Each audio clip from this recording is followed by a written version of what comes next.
But nonetheless, I should say I'm really happy I'm here to make sure that I inspire the Ugandans out there. When you mentioned about throwbacks, before we even went on set, the two gentlemen that we do inspire Ugandans with every early morning have been reminding me of making some good life choices in the long run. So I would definitely say it is something I'm actually thinking about. So like I did mention yesterday, next year I'm likely to do a thing. So God will definitely be very helpful as well. But besides that, it has been a good ride to work this morning, and also very excited. It's Thursday. Tomorrow, when the senior 6 candidates are getting ready for briefing, I do have some relatives who are getting into the same journey of writing their exams for the first time, Form 6. So I pretty much think this is the right week for me to be wishing all the candidates all the best in their examinations. But besides that, today is also the same day when some of the Ugandans are heading to Jinja for a festival that is likely to promote Uganda's tourism and at the same time the entertainment world. But that aside, good morning to our dear Ugandans. And speaking of the event that is happening in Jinja tomorrow, I'm throwing back to that last year when Parliament was up in arms saying it is not happening. And of course, we had different people from the government saying it is happening, it is not happening. This year, we've not had the same. Probably there was a leaf to pick from last year's events and the event is happening. But if you are going, you need to be vigilant, take care of your property, take care of yourself. And with the HIV scourge ongoing, we saw the numbers in Bara. You need to safeguard yourself, and there is available information on how you can do that. Good morning, Chirabo. A lovely morning to you. I believe Busoga region is quite very busy because when there's the royal wedding coming along, so it's a very busy area that side, but we just want to say think about your life first before anything. Now, I want to throw back to the days when we didn't have the kind of politics we are having today. This comes after a meeting that was held between the Speaker, the Leader of Opposition, the Minister for Security, on this issue of torture report. And finally, the Head of Opposition said, we are not returning to Parliament with my team until you people are ready to give us a report. Now, we are so much divided along political lines. So I throw back to the days of the CA, the days of the movement system, where certain things were handled differently because we were all seeing ourselves as under one party system. Today, the wrong can be right, the right can be wrong, depending on which political party you are. So I look at that. Then finally, for PLE, just remind our head teachers, school owners, we did this yesterday and we are doing it today. No registered candidate should miss exams because they have not cleared their school fees. Your neighbor is very clear, write to them, tell them the candidates that have not cleared so that they don't release their results. And that is the only way you can get your money. But it will land you into big trouble, even imprisonment, if you deny them. A candidate can only miss exams if they came 15 minutes after the paper has started. Well, I hope school leaders are listening and of course they take heed, because it is rather selfish that you may have this candidate, maybe you've had this child in your school from maybe kindergarten to P7 or even P5 to P7, and at the very last minute, at a point when they're supposed to sit the most important examinations for that level, you stop them over school fees. Yet you can actually hold on to a recommendation later, hold on to what is that the document we get, the pass slip.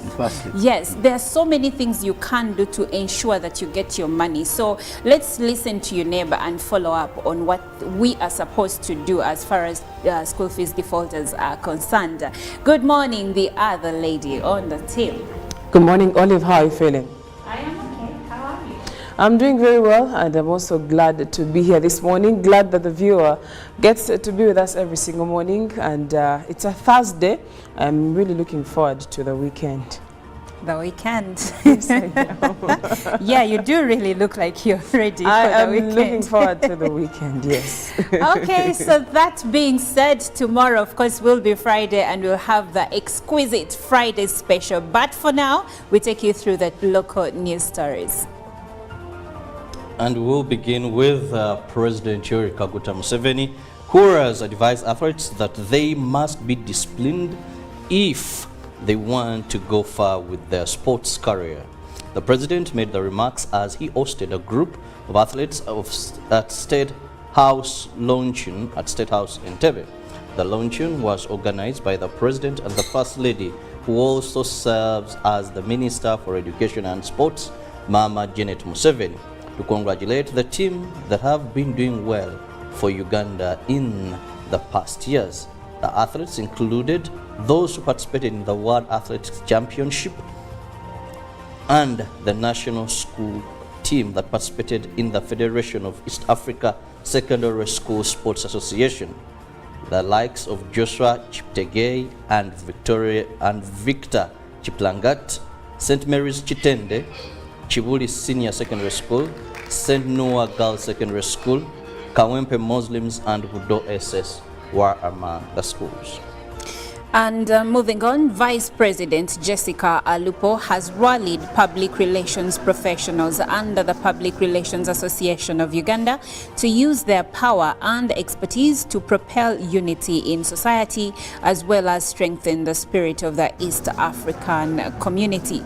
The Vice President said all Africans are one and have for long suffered artificial borders that distort the potential of people to trade, to communicate, to exercise their sisterhood and brotherhood. The Vice President made the remarks at the official opening ceremony of the East Africa Public Relations Week.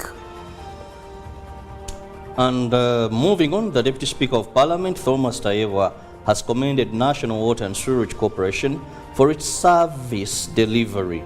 Tayewa, who was on a field visit campaign to monitor various government projects, visited the National Water Treatment Plant at Katosi in Mukono District. The Deputy Speaker was in company of members of Parliament representing the district and the Executive Director of National Water and Sewerage Corporation, Silva Mugisha.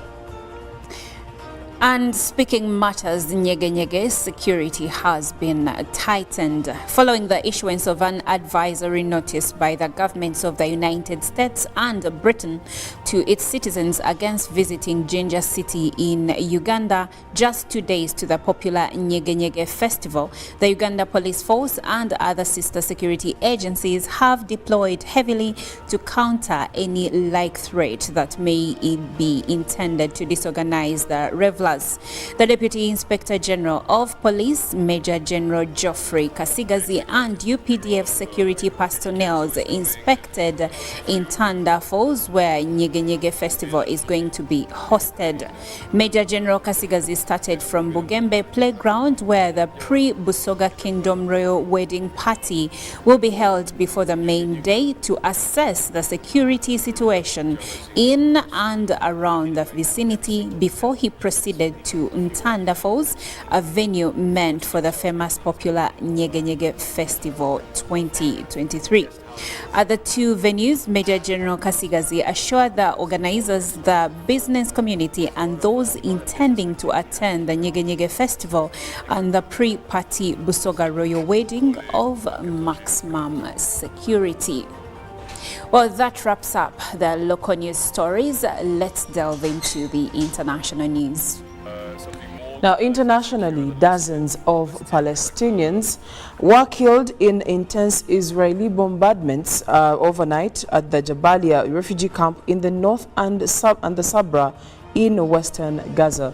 Thousands of Palestinians are walking miles to flee the fighting and Israeli bombardment in northern Gaza, as Israel says it is tightening its stranglehold around Hamas. The group says it has been successfully confronting Israel's military and destroyed tanks and vehicles. Israel's Prime Minister Netanyahu has again rejected the prospect of a ceasefire without the release of captives as Israeli bombardment continues across the Gaza Strip. At least 10,569 Palestinians have been killed in the Israeli attacks on Gaza since October 7th. Now, third Republican debate, 5 candidates take to stage in Miami. Now, 5 presidential candidates have taken to the stage in Miami for the third Republican debate. But once again, frontrunner Donald Trump is not in attendance. The debate field has continued to narrow as the criteria to make the stage as set by Republican Party leadership gets tougher. The candidates will be looking to solidify support before the first real contest in the Republican nomination process, the Iowa caucus on 15th January. To qualify, candidates needed at least 4% support in 2 national polls or 4% in 1 national poll, as well in 2 polls from 4 of the earliest states in the nomination contest: Iowa, New Hampshire, Nevada, and South Carolina. Additionally, they had to have 70,000 individual campaign donors geographically dispersed around the country and to sign a pledge promising to support the eventual Republican nominee. The 5 candidates who the Republican Party said met all the criteria are Florida Governor Ron DeSantis, businessman Vivek Ramaswamy, former South Carolina Governor Nikki Haley, South Carolina Senator Tim Scott, former New Jersey Governor Chris Christie. And away from that, a man has been shot dead in Nigeria's northeastern Bauchi state while a so-called bulletproof charm or gun medicine was being tested on him by a traditional healer, police spokesman Ahmed Wakil said. The healer, who allegedly fired the shot with a local-made gun, has been arrested along with 2 other suspects, while other suspects are on the run, he added. The test on the efficacy of the gun medicine occurred on 43-year-old villager Muhammad Ali, Wakil said. Police rushed to the scene as soon as they heard the shot and took Mr. Ali to hospital, but he was pronounced dead on arrival, the police spokesperson added. He warned the public against being used as cannon fodder. The suspects will be charged to court after investigations are concluded, Wakil said. Charms believed to have magic powers are commonly used in Nigeria, where many people consult traditional healers over a wide variety of issues. But there have been several reports of people being killed after testing the so-called bulletproof charms and medicines. And speaking matters climate, China, the world's largest emitter of methane, has unveiled a long-awaited plan to tackle the greenhouse gas ahead of a rare meeting between President Xi Jinping and the US's Joe Biden, fueling speculation that the world's 2 largest economies could agree a new climate deal. Despite being responsible for 14% of the world's methane emissions, China has not joined a global pact signed by more than 150 countries and to reduce output by 30% by 2030. In a statement on Tuesday, Beijing vowed to effectively improve its monitoring and supervision systems for methane pollution in its 5-year plan. The plan, unveiled after a 4-day climate meeting between China and the United States at the Sunnylands in California, stated the country will deploy new technologies to spot methane emissions and include strategies to lower the amount of gas released in all sectors from farming to energy and waste. Well, that is it for climate news and also what is happening across the world. Thank you, Chantal. Chirabo is still amused by one of the stories you shared. That Nigerian story. You know why? Sometimes people criticize our syllabus that we have things that are not important. But had that person read about the Mau Mau, the Maji Rebellion, and also read about Alice Lakwena, then you wouldn't risk that. Because in those days, in those rebellions, I hope all of you read about the Mau Mau. True, we did. And Maji, where they were deceived and they had charms. The Maji Rebellion. Then now come also Lakwena here in Uganda, deceived people. Then there was Chibwetere as well. Chibwetere wasn't with guns, but these Alice Lakwena smeared them and told them you can now go. It's all still in the realm of faith. Yeah, so history is very important. Now a person like me who read that rebellion, my friend, the assumption here is that the Sure, person sure. had You read The Rebellion or you were gone there? to school. I see what you just Just an did there. innocent question. Chantal, Did you read about I'll sue you, and believe you me, I'll get a lot of money from you. defamation And I'll at get a its lot best? of money from It was a question, not a statement. Not a Not a statement. declaration. Oh. Anyway, Clarity. we will be delving into the press review right at this minute. Now, with the New Vision at the front page, the headline is Universities on the Spot Over Loan Scheme. A number of beneficiary students drops from 2,000 to 600. This is courtesy of the New Vision this morning. Then, as well as tourism, government targets $5 billion per year from this particular sector. Read about that in the New Vision. Then, crime mystery over Katanga shooter. Read about that in the investigative series, rather in the New Vision series. Semeika Kungulu, man with 9 lives. New Vision is giving you more. Now there's a pictorial of President Museveni and the First Lady, as well as the Minister of Education and Sports, receiving one of the trophies presented by the Secondary Schools Association, Justice Mugisha, yesterday. That is as the President was giving athletes winning tips in that regard. Now elsewhere, the Daily Monitor this Thursday, Ankola takes most government jobs as the Regional Imbalance Equal Opportunities Commission report says with 25% of the working population, Western region was found to account for 36% of the public sector jobs. Then in the DM today, relationships, which style of love best describes you? Read about that. Now, Katanga's widow blocked from seeking treatment abroad as women are still behind in politics, according to a new report. Then inside Busia slum ruled by criminals. Which slum is that? Then IGG rebukes government officials over graft. As in the other news, the bosses at government parastatals. Read about that. As police chief downplays terror threats as the UK and US continue warning their fellow countrymen. Now in the exams season, bad roads, floods, delay PLE exams as they did kick off yesterday. So that's it for our press review from the local dailies so far. Well, thank you so much, Jerome Paul Sonko, for that update in the newspapers. Right about now, we'll take a short break. We'll leave you with Taras Riley, Protect the People.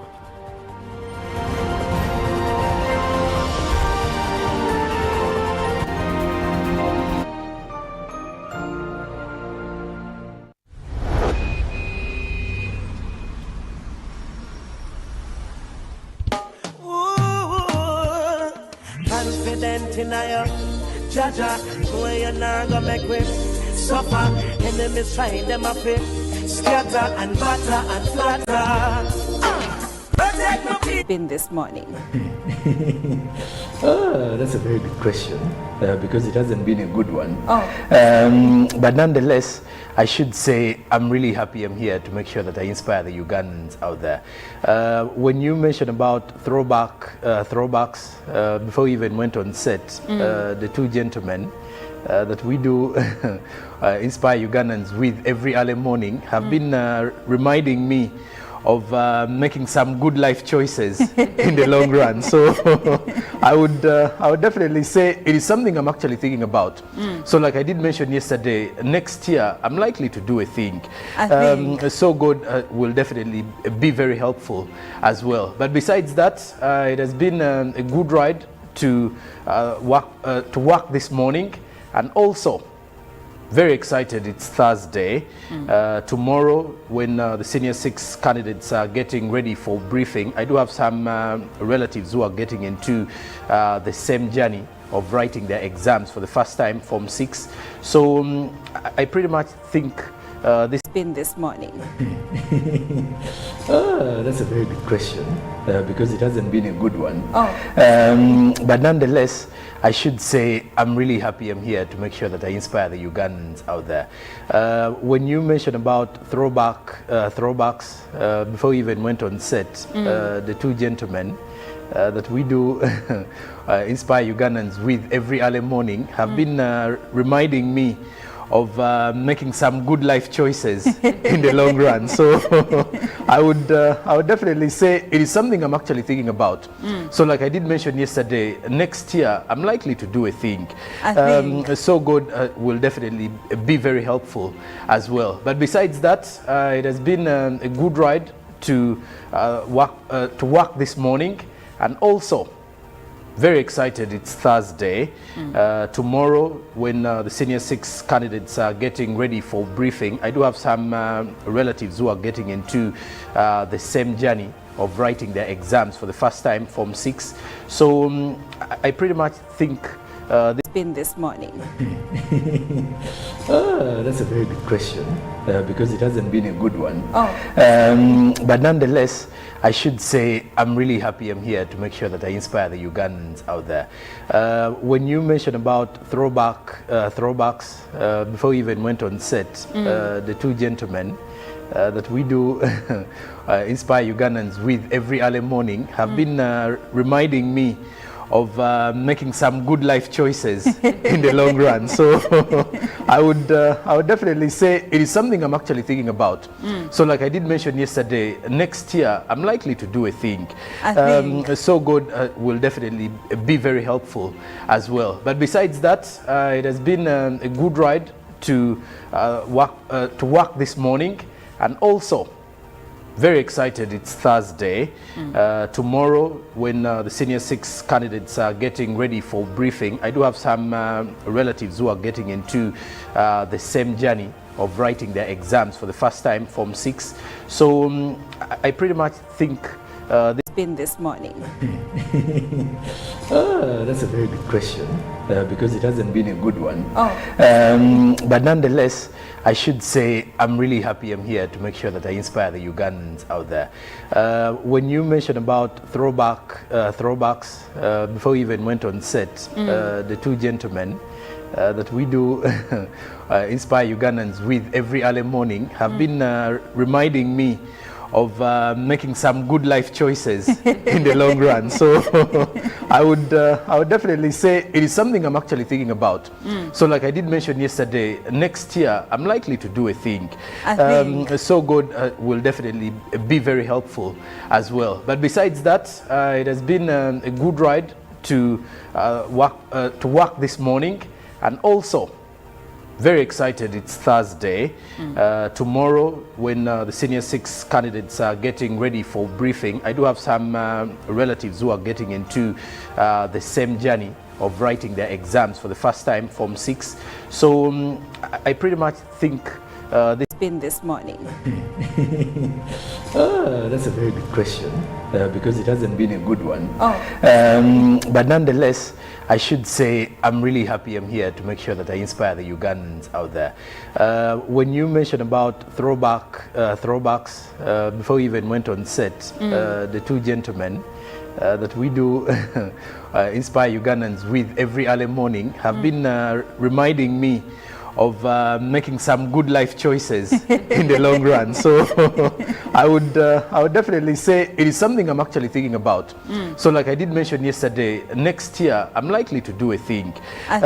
So good will definitely be very helpful as well. But besides that, it has been a good ride to work this morning, and also very excited. It's Thursday.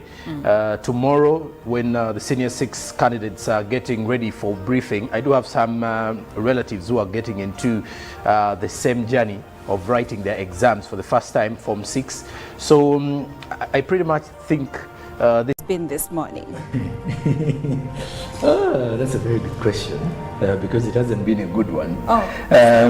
But nonetheless, I should say I'm really happy I'm here to make sure that I inspire the Ugandans out there.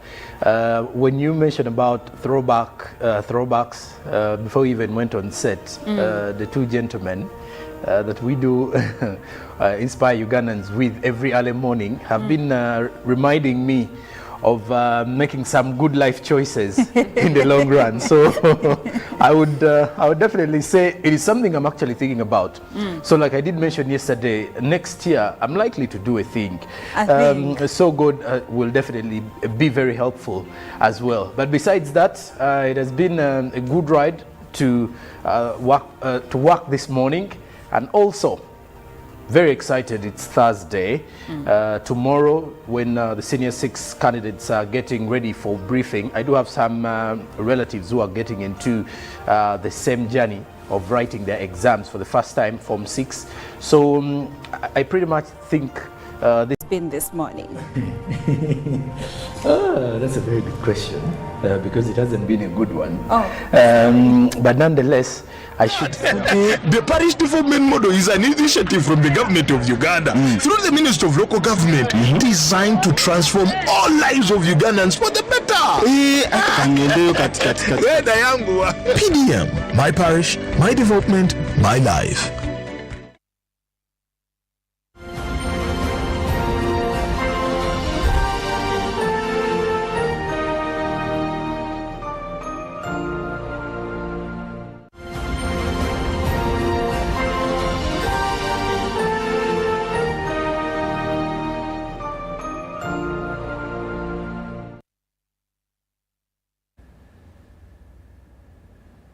Welcome back to Good Morning Uganda. Thank you so much for keeping it Uganda Broadcasting Corporation. I'm Olive Monica Najuma here with Chantal Olive Akandinda and Jerome Paul Sonko. Now, yesterday we did touch on an issue that has sent panic waves among the population in Mbara. And today we'd like to delve more into that subject because it affects many Ugandans actually, because it is an issue of health, and that is the issue of the HIV/AIDS scourge that is happening right now in Mbara. Now, the whole country, as Uganda, we know that we've come a long way from when we had 18% of infections among especially females in Uganda around the 1980s, and of course going down to now 5.4% of infection rate currently. But according to new reports, it shows that HIV in Mbara is on a high. HIV infection rate in Mbara is on a high. The district has registered 440 new HIV infections this year alone,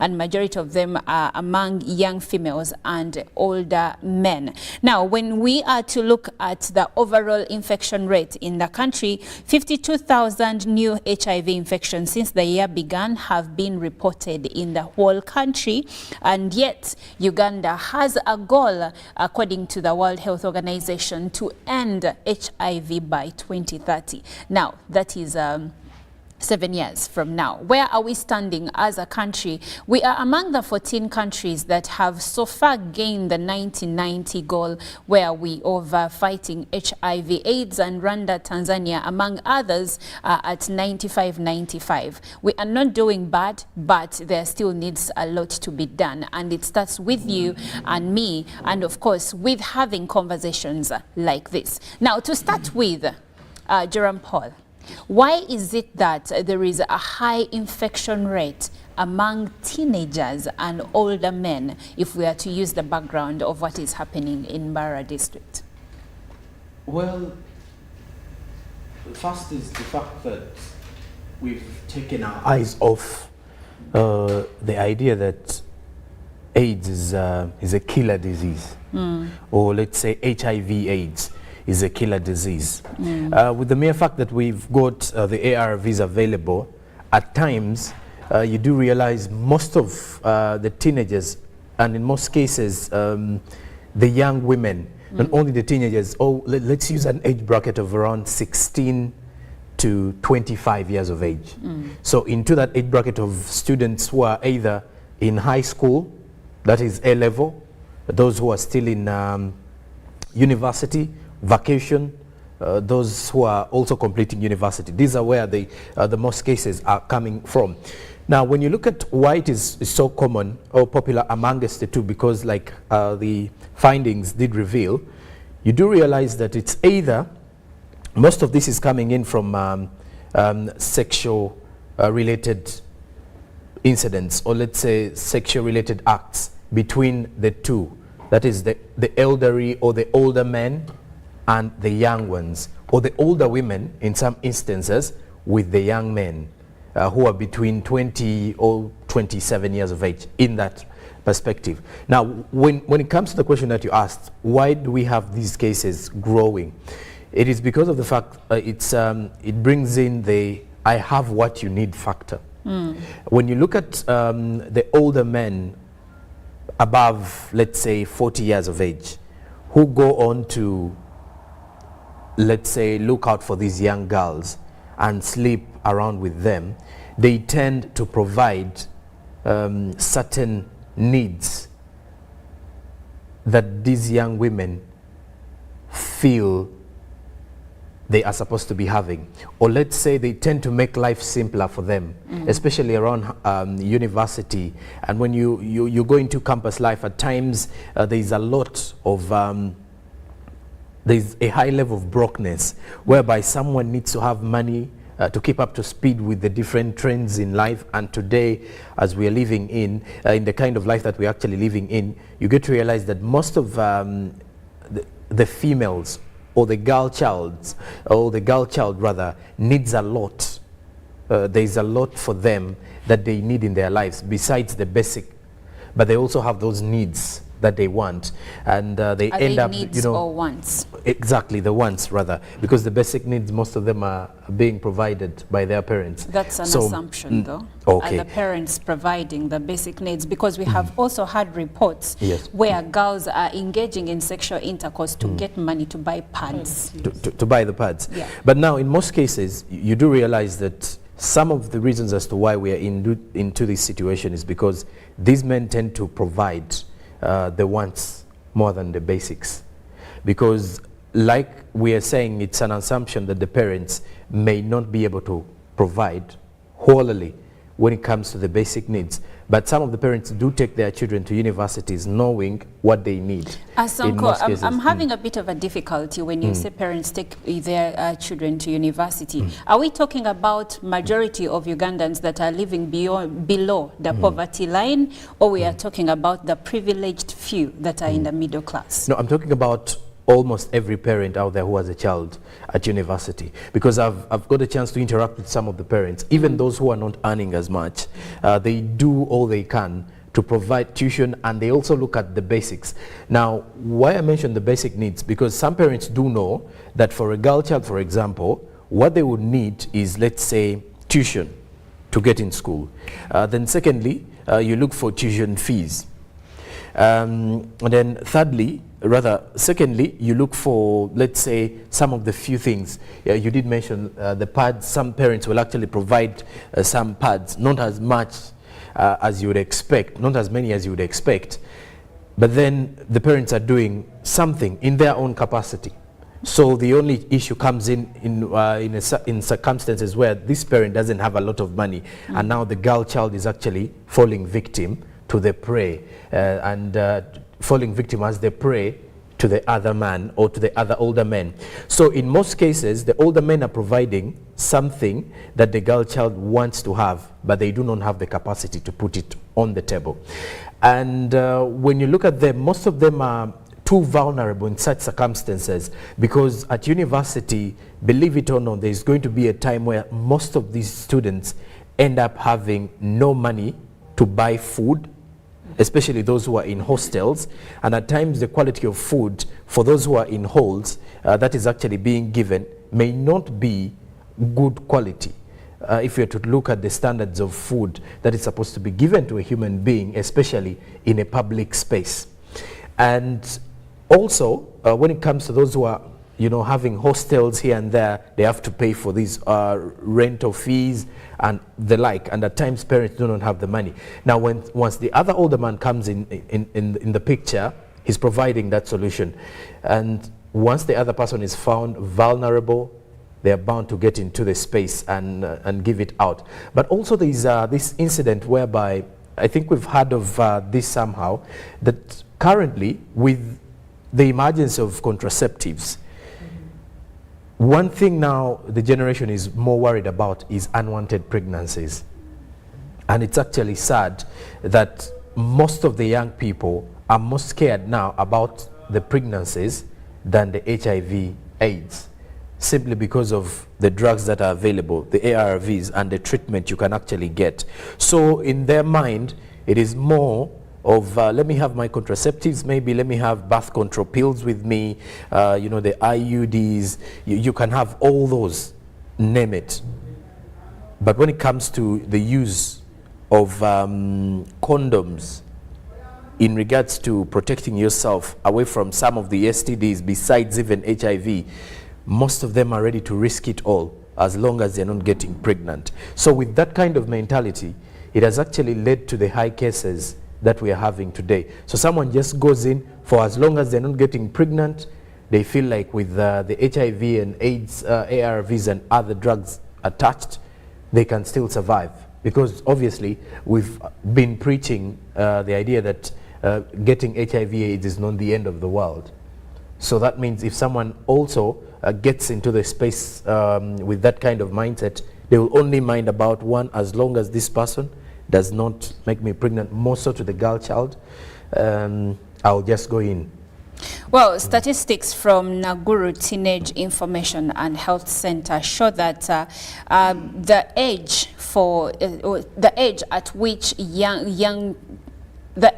at which teenagers, especially females, start being sexually active has gone down to 10. So girls are engaging in sexual practices from as early as 10 years old.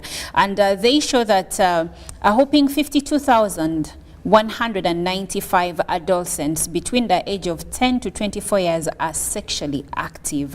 And they go ahead to explain that the number of those seeking the service, that is for the service, what he mentioned for contraceptives, is 143 daily, and the figures continue to swell during holidays, with a total of 91,250 adolescents seeking the service annually and 250 daily. So children are engaging in sexual intercourse at a very early age. And a report from Makerere University School of Public Health found that majority of sexually active students are unaware of the key HIV prevention methods, which explains the surge in new HIV infections. So now, coming to you, Chantal. We, according to Jerome Paul Sonko, we have many ways of treating HIV/AIDS, but according to research and statistics out there, it again shows that the youth are not aware of the methods through which they can control or prevent contracting HIV/AIDS. How do we move about this? Well, the first thing to do is for the sake of being honest, we need to have open conversations about HIV minus stigmatization. We need to have open conversations on sex education. Now, when it comes to sex education, you're telling someone what to do or how to do it, but you're telling them how to protect themselves. Because the truth is, whether we like it or not, we don't know where these kids go. We don't know who they interact with. So that's the part where we need to have these conversations. Of course, in limitation, depending on the age bracket as well. But information is not out there. Plus, also, we have demonized the whole conversation. And that is very wrong. The reason as to why people, even just like there was a report recently of how youth are not taking ARVs. The truth is, it's because of the stigmatization majorly. How will my fellow age mates, how will my age mates or people in my age bracket see me taking ARVs because it has been demonized, because of the stigma that is attached to it. So because of that, you realize that these youth minds are all over the place. They don't know what to believe and what not to believe. So at the end of the day, we need to go back down to having these open conversations. Sit down with the youth. Yeah, tell them, listen, this is how you contract HIV, and this is how you can prevent yourself from contracting HIV.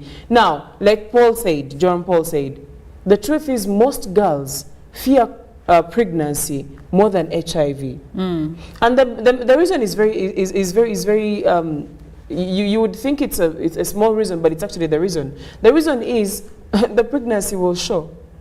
But also, do they fear pregnancy because of, like you said, pregnancy will show, or they do not actually worry about HIV/AIDS because for some of them, they don't think it is that serious? You see the difference between today's young people and people that were young from my generation, not that, but the difference is if you were young in the 90s, you saw maybe a relative, maybe a neighbor, maybe someone suffering from HIV. Yes. At the time, it was really bad. Yeah, it was At terrible. its peak in 1992, someone could actually drop and die when they had the disease, okay? Now we've reached a point where we have all these drugs.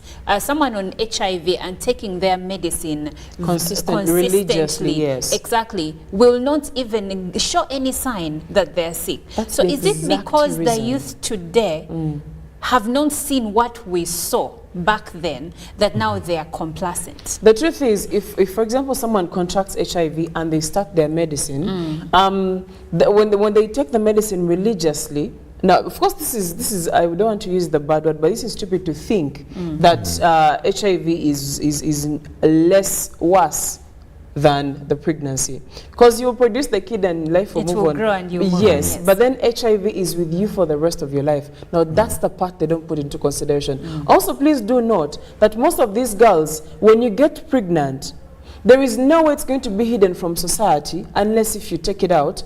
And back then, if you remember very well, we've grown up knowing when you conceive, a lot of things change. Your family is going to view you different. Society is going to view you different, except for the few families that really become supportive, irrespective of the reason as to why this girl is pregnant. So this is why these girls feared pregnancy more than HIV. Because listen, someone will live with you in the house, take these tablets, and you will not know. And this is why you've seen stories on social media. A woman says, I just found out that I've been married to this man for all these years. He has been on ARVs and I did not know.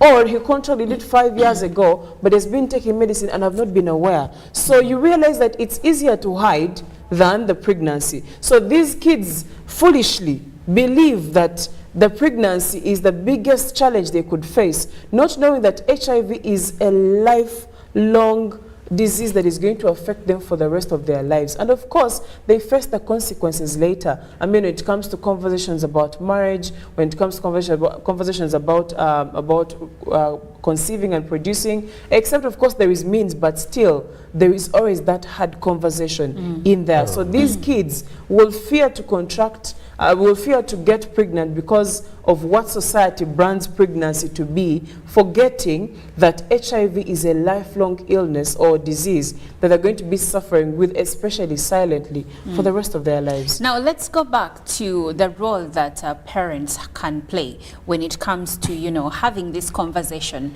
about HIV/AIDS with the youth. Well, before we even go to the parents, let me take this to the senior citizens.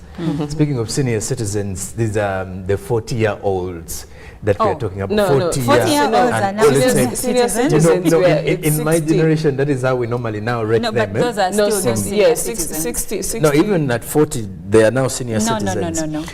Okay, from my if we are to go by own, the actual standard, yeah, it's supposed to be age, 60 because yes. of the retirement standards. Yes. But when you look at the age bracket of these people, forget the use of the senior citizens. I'm not 40, well, but you know why I'm using the senior citizens word? It's because on social media, it is being used a lot to mean the 40-year-olds now. But yeah, it is misleading because so when you look at the 60-year-olds 40-year-olds that we have, or 40-year and and above, or 35 years and above, are the men who are spreading, let's say, this disease to the young girls.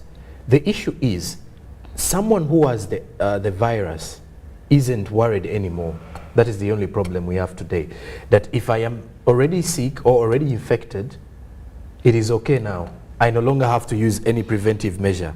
And remember, the selfish nature of men is that a man won't mind whether you're getting pregnant or whether he gives you, the virus, for as long as it's not going to affect him in the long run. One, if he is HIV positive and he happens to have intercourse with you unprotected, he really doesn't mind about the outcome at that moment.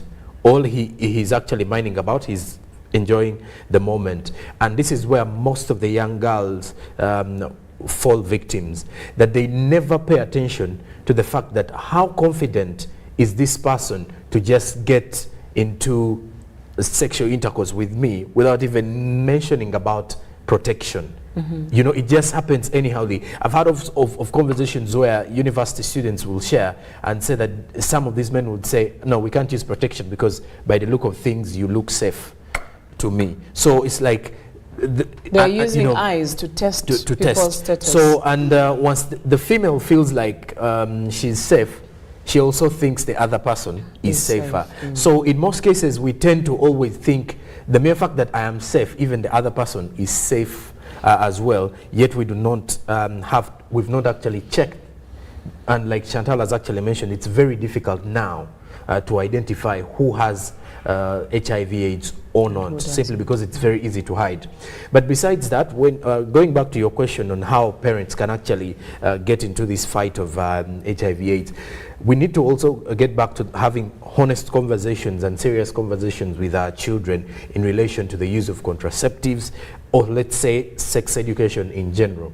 Because unless the child was born with HIV/AIDS at birth, it is difficult to tell me that the cases that we have do not actually away from sexual intercourse, because most of the cases that we are having, the rising cases, are due to sexual intercourse.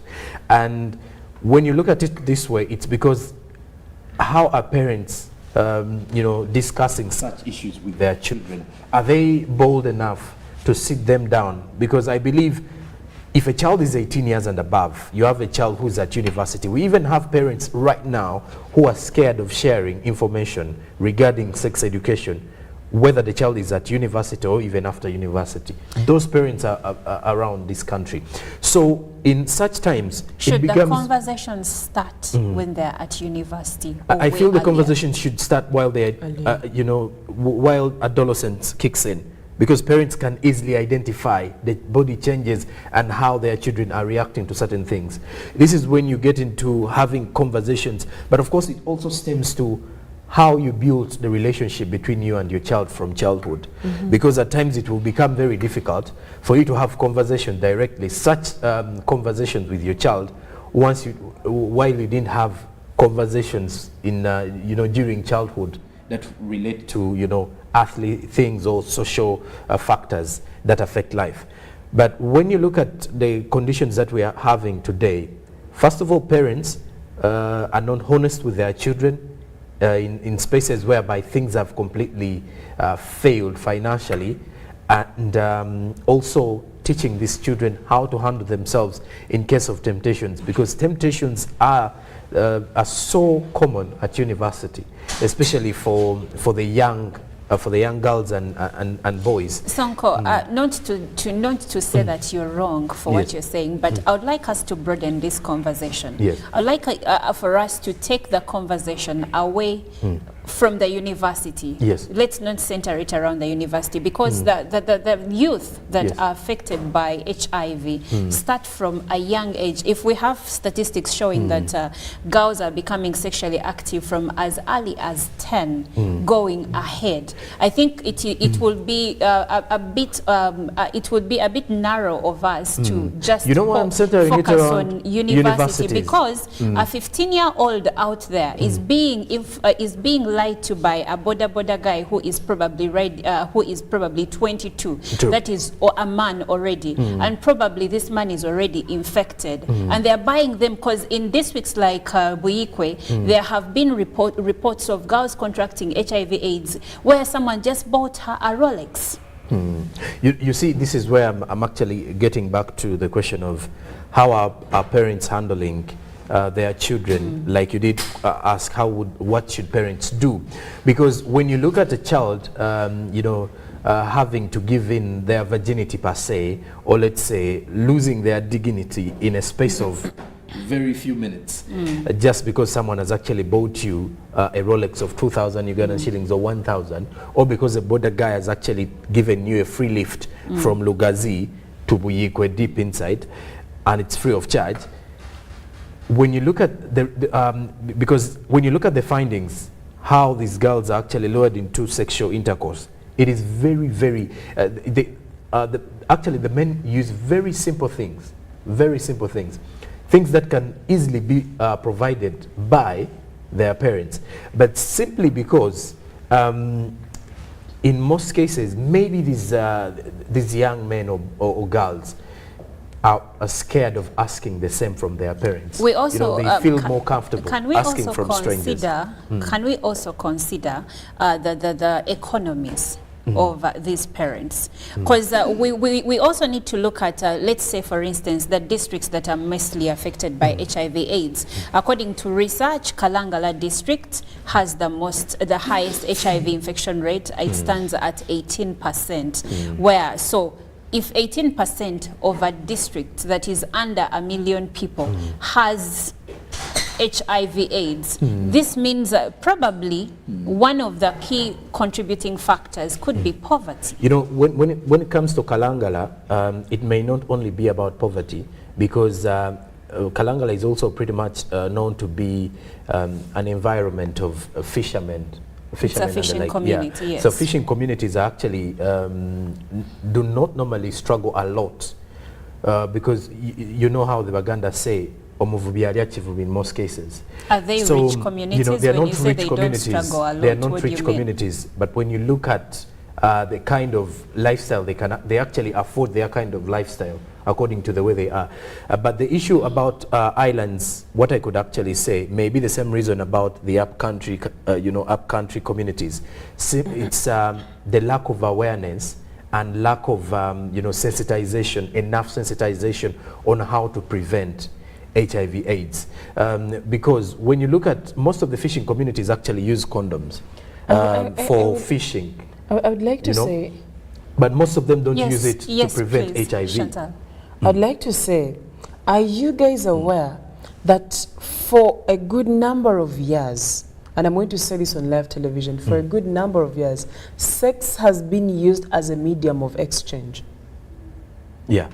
Across all communities. Thank you. And that is why you're going to find these cases of young girls getting involved with older men, getting involved with people they shouldn't be getting involved with, just because it's been looked at as a medium of exchange. Yeah? So someone is going to be like, I am giving you everything that you are asking for or that you want. All you just have to do is give me this. It has happened for very many years, and up to now it still happens. Now that is where the biggest problem is right now. How about, as parents, we go back down to teaching our kids, even our boys, that sex is not a medium of exchange. So when you grow up, don't ask someone's daughter to give you anything, to sleep with you. For what? For whatever you can give. Go back to these girls. Teach them contentment. Because it starts from there. When a girl starts to get impatient, starts to look for things she knows the parents cannot afford at the moment, now that lack of contentment, now this is the role of parents. Teach your kids to be content, aside from having the conversations where you tell them the consequences of their actions. Boldly. I remember at one point my dad sat me and told me, if you go and do this and this and this, the following is going to happen. But those kinds of conversations growing up, I remember they used to tell us, if you go and engage sexually prematurely, you're going to die.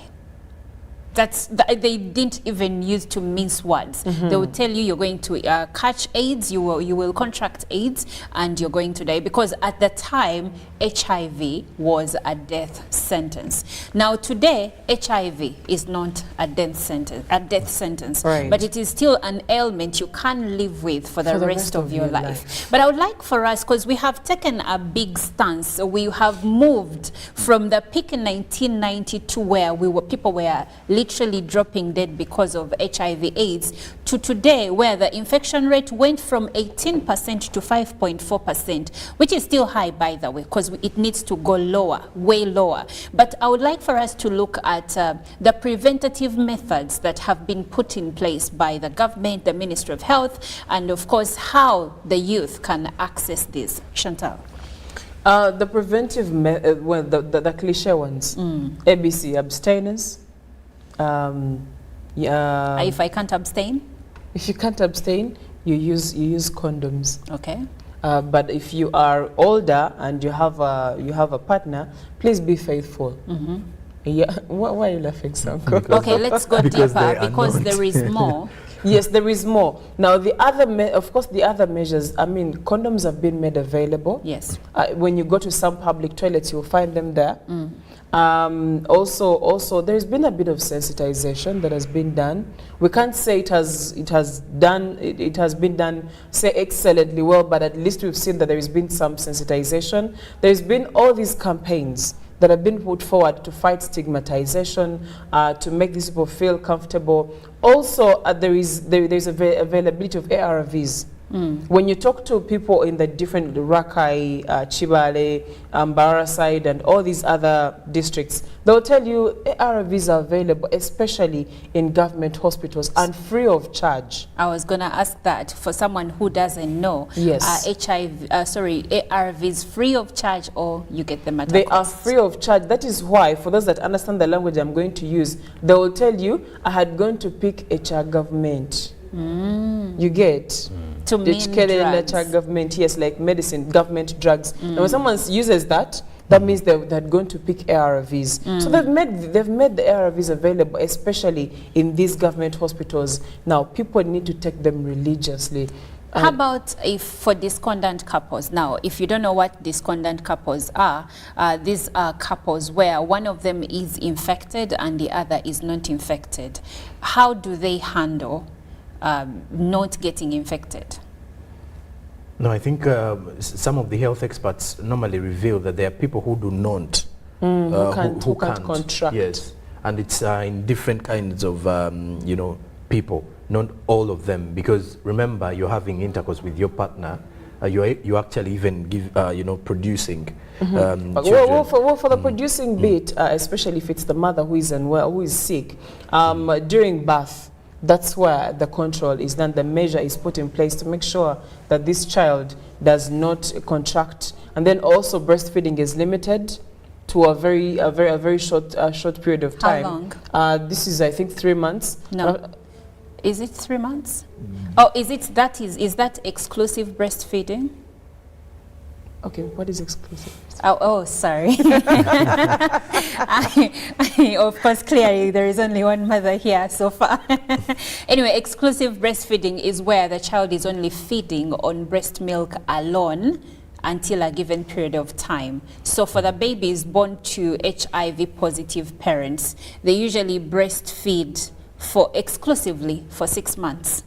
And then you can introduce other foods. But if you're not going to breastfeed, you can give them formula and not mix it with breast milk. They cannot have either or, at least for the first 6 months of their lives. They either have breast milk or not, but not either or. So moving on, actually before we move on, to add to what Chantal shared about the methods that have been put in place, we also have what is called PrEP, that is pre-exposure prophylaxis, that is given to people before before there has been a sexual act to safeguard them against contracting HIV/AIDS. But also there is PEP, that is the post-exposure prophylaxis, that is usually given to, for instance, women that have been raped. So if in case you've been raped, you can go to the police, get a police report, you will go to a hospital and they will give it to you, and you're supposed to take it at least in the first 24 to 72 hours after the incident.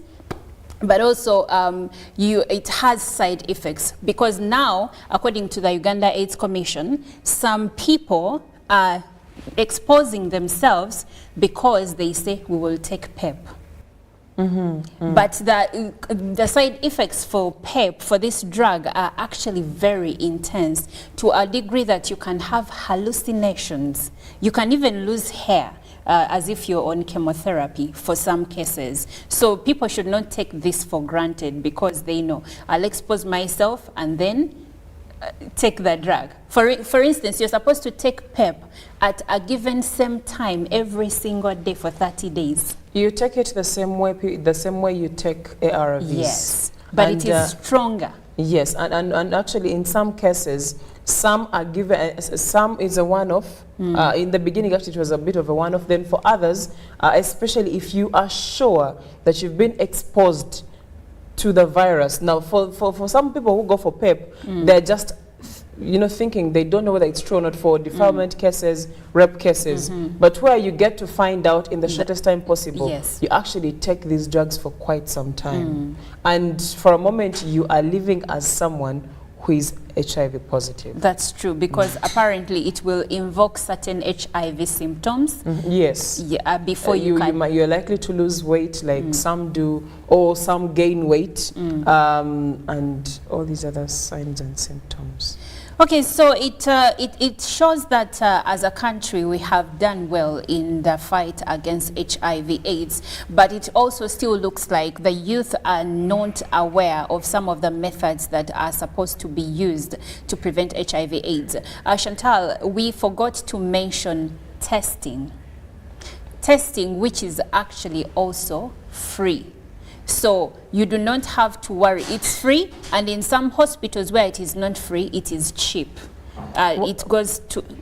For most government hospitals, it's actually free. If you've had a chance to interact with HIV patients, they will tell you, when I go to a government hospital, they will check, they check the viral load, they check, they do like a whole complete blood count, and they're given results after that. They are even advised. There is even counseling services in some of these hospitals, and that's the part where I would really like to commend the government, because when it comes to the fight against HIV, we have seen from testimonies, we have seen those who have been religious with it. They will tell you the government has really tried. So yes, you're going to go to this hospital. The checks are going to be done free of charge, and you're going to walk out with your results.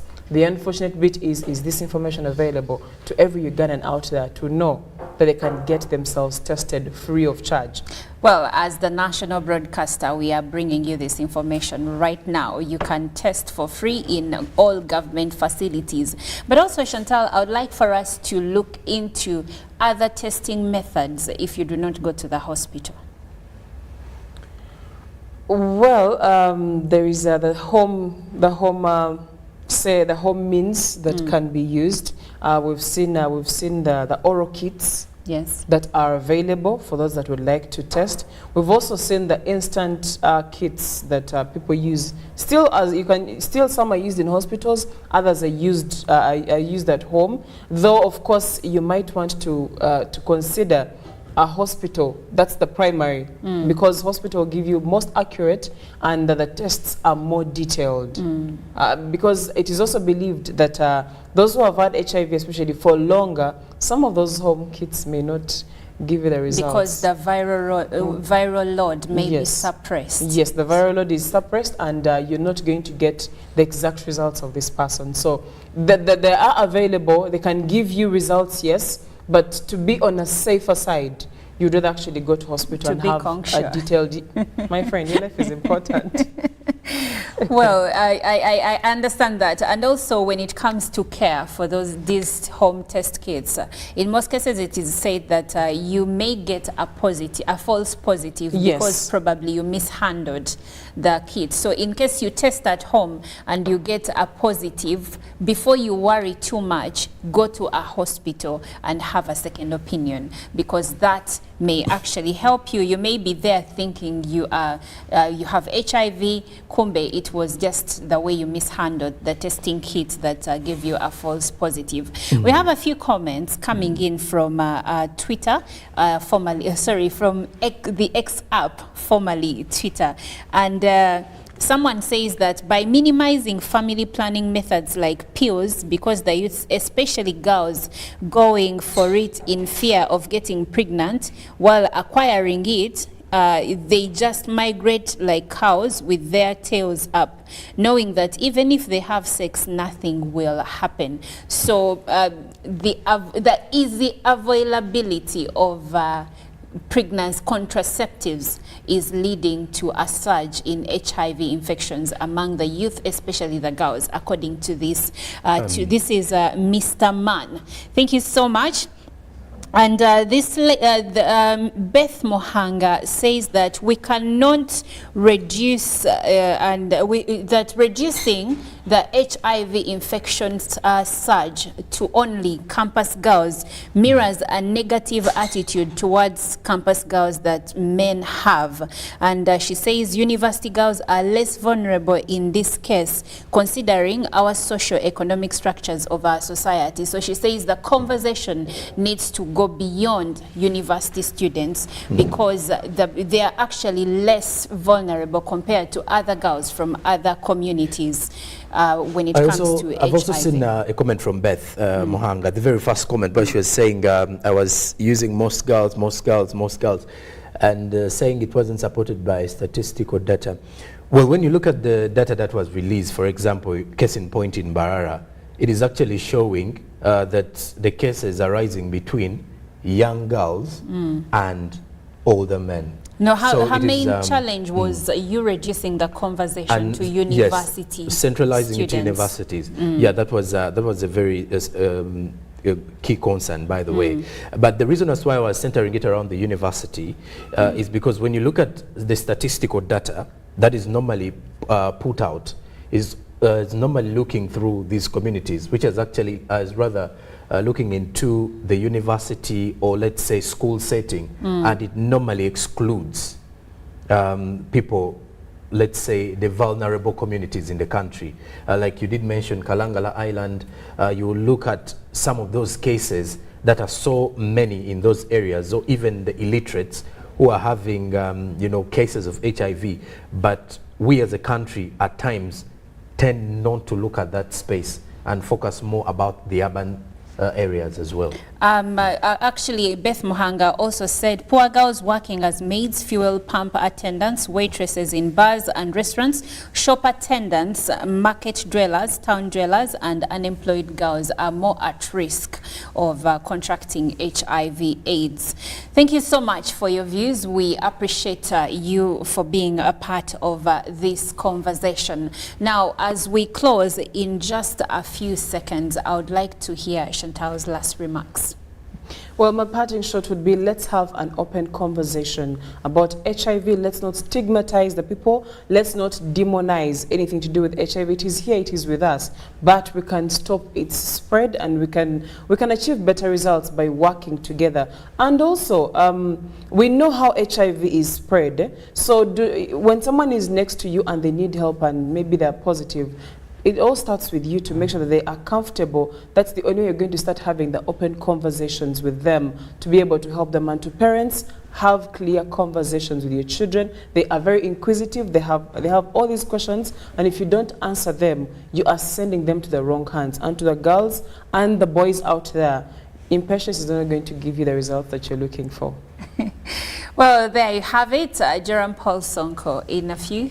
Well, I think it is time for us to have conversations with the children. Let's say, let me take this to the guardians and parents about preventive measures, because it does seem like even with the ABC that is abstinence, be faithful, and condoms have not been so much effective, but it's time parents would started having conversations to help the young, the young children, as well as the young men, women, the young, let's say the youth generally, to understand how to deal with HIV, and also remind them that it is something that we really need to be very careful about, because it seems they are more worried about other things, let's say pregnancy for the girl child, and for the boys at times they are rather selfish in such circumstances, and they're not worried as much, especially those who have the virus,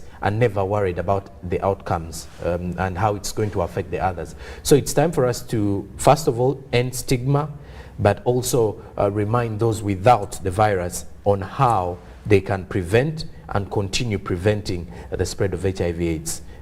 With that, we can definitely put an end to the spread by 2030. Yes, the goal is to end HIV/AIDS infection by 2030, and you and I can do something about it. For me, I would like to encourage you to test and test and test as much as you can before you engage with anyone. Yes, condoms work, but anything can happen. You're safer knowing the status of the person that you're engaging with, and of course knowing your status, because when you know that you're HIV negative, you're going to guard that status jealously. So test and test and test. Testing is free in government facilities. You can test at home as well, and it is cheap when you go to a private facility. This has been Good Morning Uganda Newsreel. My name is Olive Monica Najama. We'll be right back.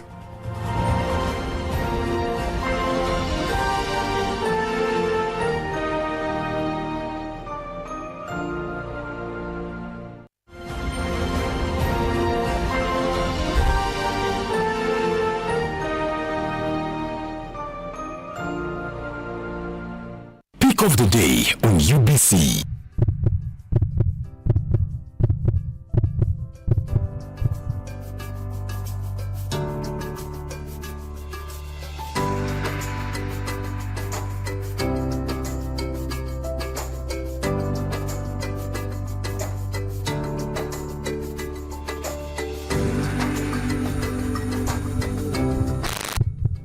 Was brought to you by MTN Momo Pay is the easy way to pay. Dial *165*3# or use the MTN Momo app. You don't need cash. MTN Momo Pay is safe and free.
Junko. Yo.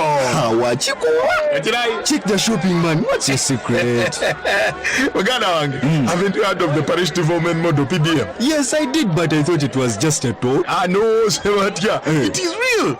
I and a few friends together formed a circle, accessed money from the PDM, invested in a poultry project, and now things are moving. Junko. I thought I was one of your friends. You are. But you left me behind. I didn't leave you in poverty. What you do, just visit your LC2 chairperson and your parish chief and start the process of economic transformation. Just like that. The Parish Development Model is an initiative from the government of Uganda through the Ministry of Local Government designed to transform all lives of Ugandans for the better. PDM, my parish, my development, my life. This weekend on UBC. We have a challenge that many women get to a point that they are using social media. They are married, but they will use social media for attention, to attract followers. Imagine you are married, but the way you portray yourself on social media, it's like, I'm available. That's the danger. That's very dangerous. Go ahead and publicize your marriage. And I am not ashamed of saying, Robbie, you're the one and only. And I'm going to tell you something. There'll never be another. Let nobody ever tell you. And you know, by the way, nobody going to tell you nothing, because you will always be the one and only until the rapture. Hey, that's how we can use social media. We're going to publicize. I love you, Robbie. And the rest of you, go tell it to your spouse. This weekend on UBC.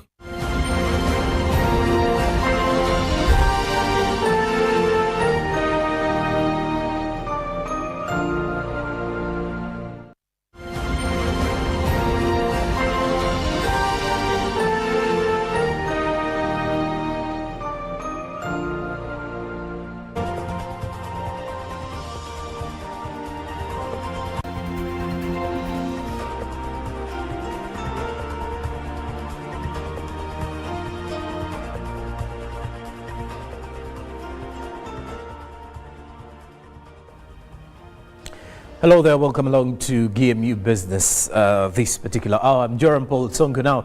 As we dive into more of the business updates in the country, we start off with the National Social Security Fund, NSSF, which has updated its web whistleblower portal with key features that gives an option to a whistleblower to report without disclosing his or identity. And with this particular feature, automatic monitoring of the reporter's feedback achievement advancement has also been worked upon. Now, the initiative seeks to enhance employers' compliance to remit the employees' contribution to the fund. NSSF management further says that the latest key features are part of a comprehensive plan to suppress the non-compliance rate, with the statistics indicating at least 15,000 employers who are still not remitting their employees' contributions.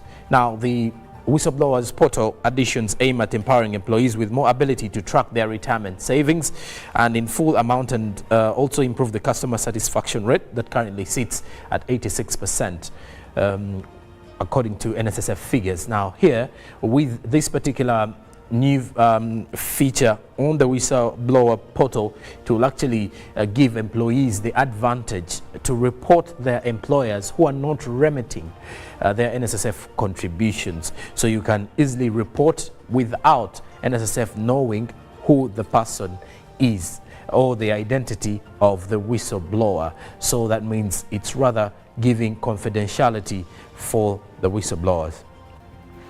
Now, elsewhere, as we speak matters business, the Uganda-UAE investment has seen a strong bilateral and trade tie, creating immense benefits to Uganda and the United States, and the United Arab Emirates. That is according to Major Jessica Alupo, that is the deputy or vice president of the country. Now, this was during the opening ceremony of the Uganda United Arab Investment Summit in Kampala.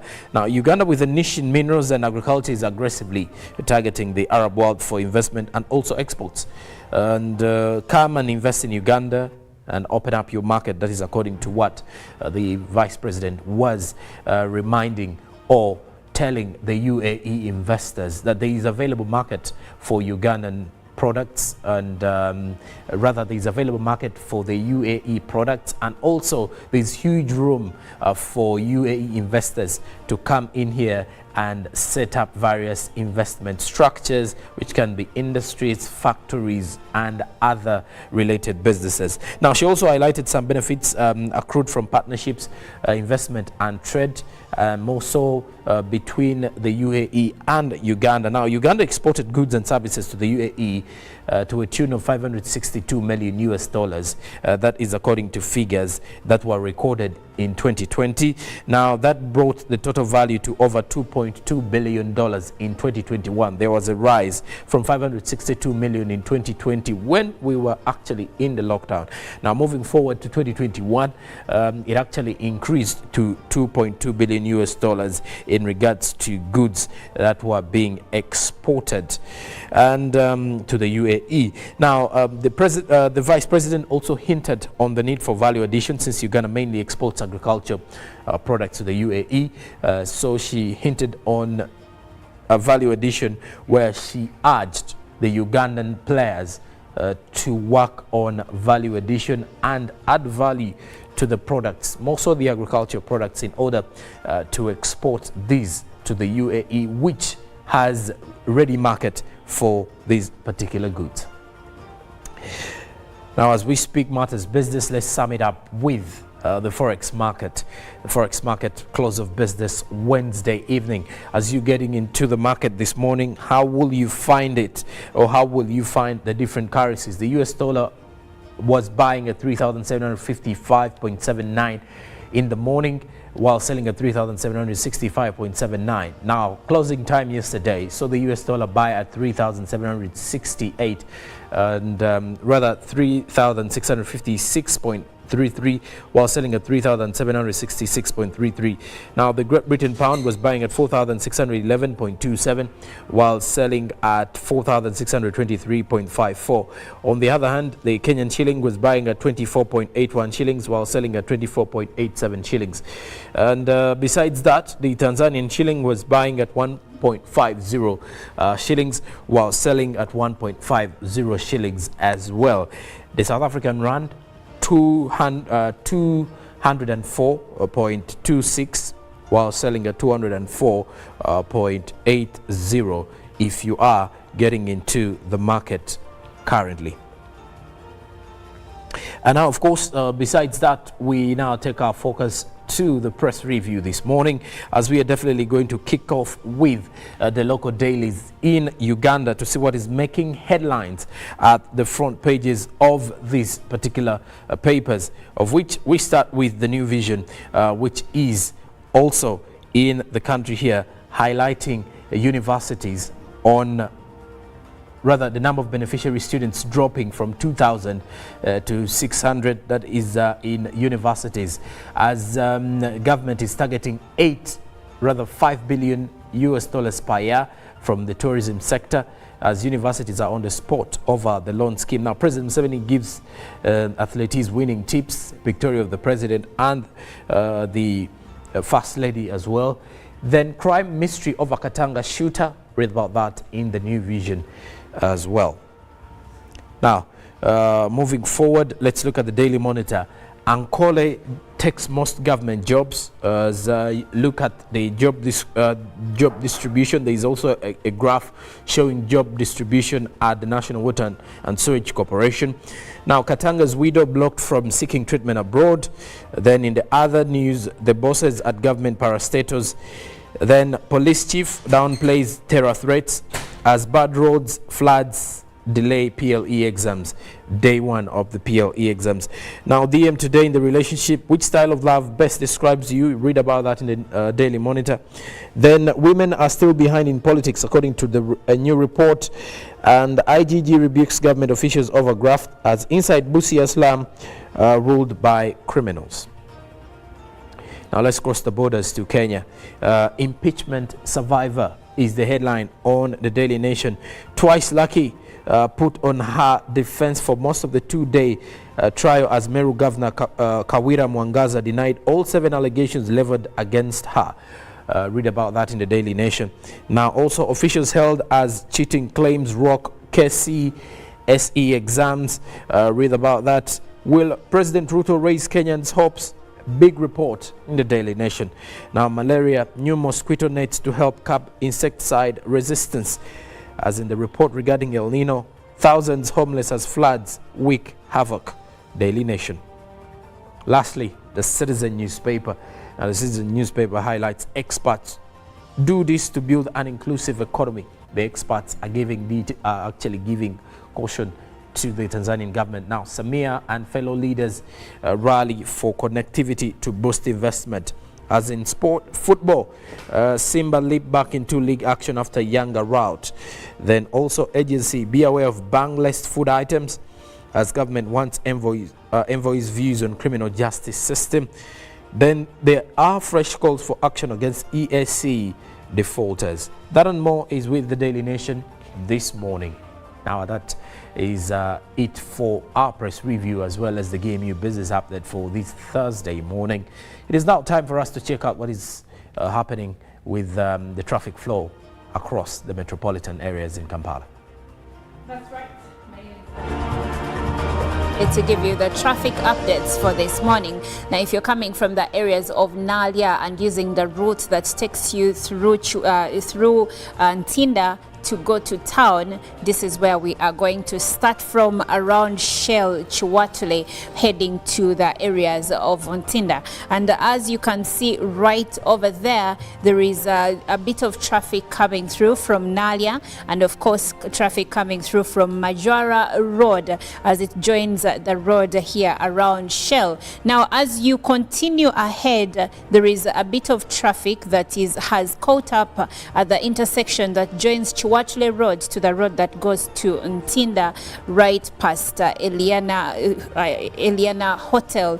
Now, going ahead, you can see that there is smooth flow of traffic coming through from Ntinda Chigowa Road, and as you continue ahead around Kampala Independent Hospital, you realize that there is still smooth flow of traffic that side of town. Now, as you join Chigobe Road, and of course coming in from Chigobe Road, you can see that there is traffic that is starting to build up around there, and joining the intersection that the intersection from Chambogo Road as you go ahead to join the traffic lights at Ntinda Trading Center.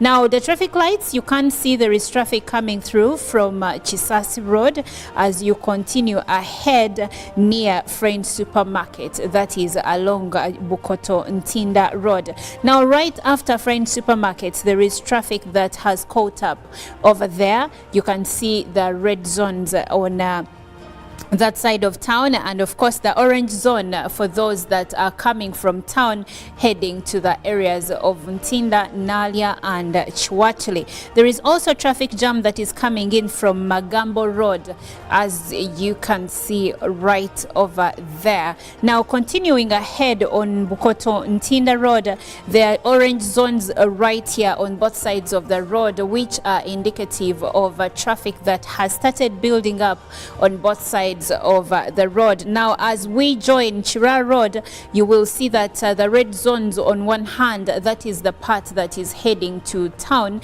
has become red, and that indicates that traffic has built up in this area. Now, still continuing with Chira Road in Bukoto area, you will find that there is still traffic moving ahead up until Victoria Hospital over there, and of course a little bit of it coming in from Naguru Summit View, and as you can see from Bukoto Crescent, also still feeding into the main Chira Road. And of course there is traffic coming in from Bukoto Chisasi Kachisalo Salo Road, joining the main road there in Bukoto. Now, continuing ahead still on Chira Road, you're going to find traffic flow being smooth for a bit up until you reach the intersection that has the traffic lights that let you go to either Kamocha or continue with Chira Road. Now, along Chira Road, that is around the police station and Brown Flats, you're going to find intense traffic jam for quite some time up until you encounter the traffic lights. Now, at the traffic lights, if you're headed to Lugogo Bypass, then you're in luck, because up there is a smooth flow of traffic, as you can see over there. Now, continue continuing with Lugogo bypass, it looks green all through up until you reach the area that is Katikati, that has the traffic lights around Katikati. There you'll encounter a little bit of traffic, but not to worry because those are just traffic lights. And if you continue ahead still on Lugogo bypass, you will find that still the traffic flow is smooth over there up until you join the main Ginger Road highway. Now, as you can see along the Ginger Road main highway, there is traffic going to the side of town, and then it becomes a green zone, and then it becomes a red zone, meaning there is traffic in certain areas and then smooth flow of traffic in other areas. But overall, Ginger Road looks smooth this morning. So if that's the route you're using, you're only going to encounter traffic as you come close to the Ginger Road roundabout, where you can take off and go to Wampeo Avenue or continue ahead to town. There you will find some bit of traffic, but after that, still continuing ahead with Ginger Road joining Kampala Road, you're going to find that there is a smooth flow of traffic there. But around Cham Towers on Kampala Road, you're going to encounter traffic jam that has built up on that section of town. So if that's the route you're using, please be advised. And it continues up ahead until you reach Mapera House. There is still traffic jam over there around City Square. So if that's where you're going, this morning it looks all red, meaning there is a traffic jam in the middle of town, because this is the heart of the Kampala business district. And from what I can see here, there is traffic jam over there. Even when you look at other roads like William Street at first has smooth flow of traffic, but then the intersections of Wilson Road, Button Street, William Street, Loom Street have traffic jam this morning. So it seems like the business community up there is very busy today, and everyone is on the road, because even on Johnston Street there is still traffic jam that has built up, and of course at Benchwanuka Street. Well, that's it for our traffic updates this morning. We have been looking at the routes within the middle of town, but we started all the way from Tinda. The beauty is that sometimes when we start, there may be traffic that has built up, but by the time we finish, traffic flow has been reinstated and there is smooth flow on the road. So you should not worry. You should just be ready to attack the day and get on the road. My name is Olive Monica Nejuma.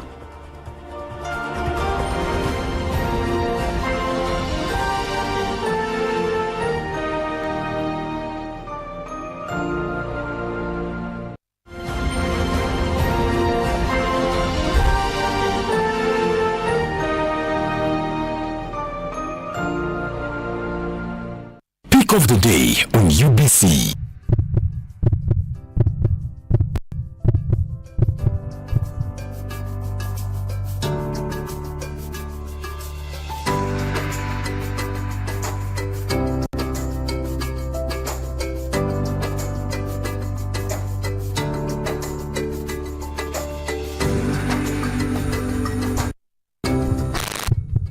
Was brought to you by MTN Momo Pay is the easy way to pay. Dial *165*3# or use the MTN Momo app.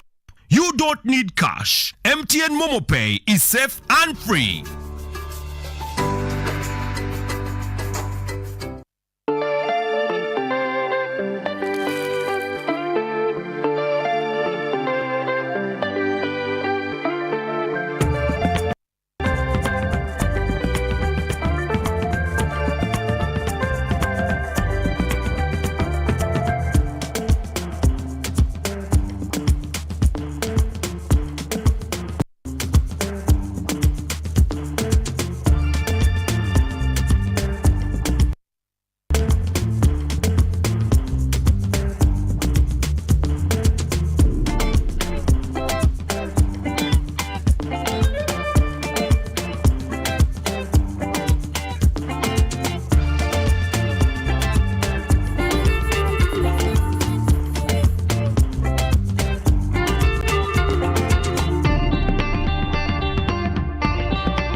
Yo.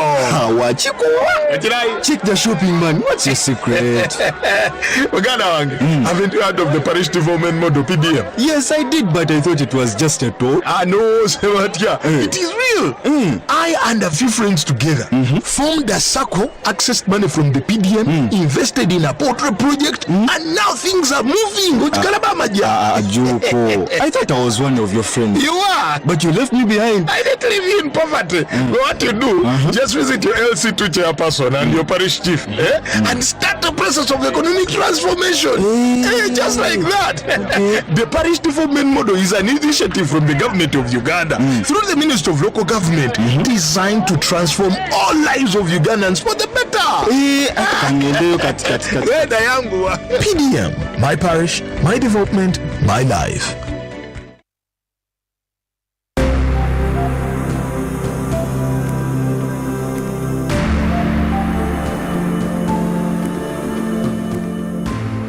As Gulu District Farmers Association, in 2 districts of Omoro and Gulu, 14,000 and 300 farmers benefited from this project, whereby if you go to that link of Gulu District Farmers Association, you have all the details of the number of farmers who have been benefiting from this project.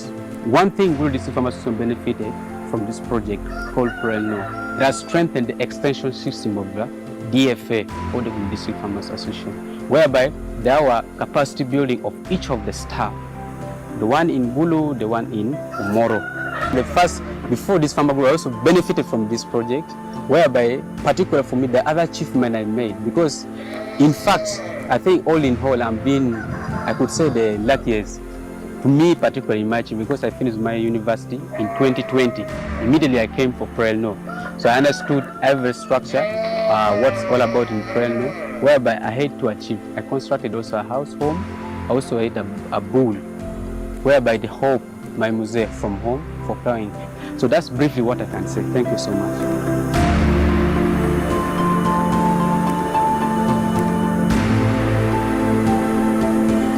This weekend on UBC. We have a challenge that many women get to a point that they are using social media. They are married, but they will use social media for attention, to attract followers. Imagine you are married, but the way you portray yourself on social media, it's like, I'm available. That's the danger. That's very dangerous. Go ahead and publicize your marriage. And I am not ashamed of saying, Robbie, you're the one and only. And I'm going to tell you something. There'll never be another. Let nobody ever tell you. And you know, by the way, nobody going to tell you nothing, because you will always be the one and only until the rapture. Hey, that's how we can use social media. We're going to publicize. I love you, Robbie. And the rest of you, go tell it to your spouse. This weekend on UBC. Live from UBC Studios in Kampala, this is Good Morning Uganda.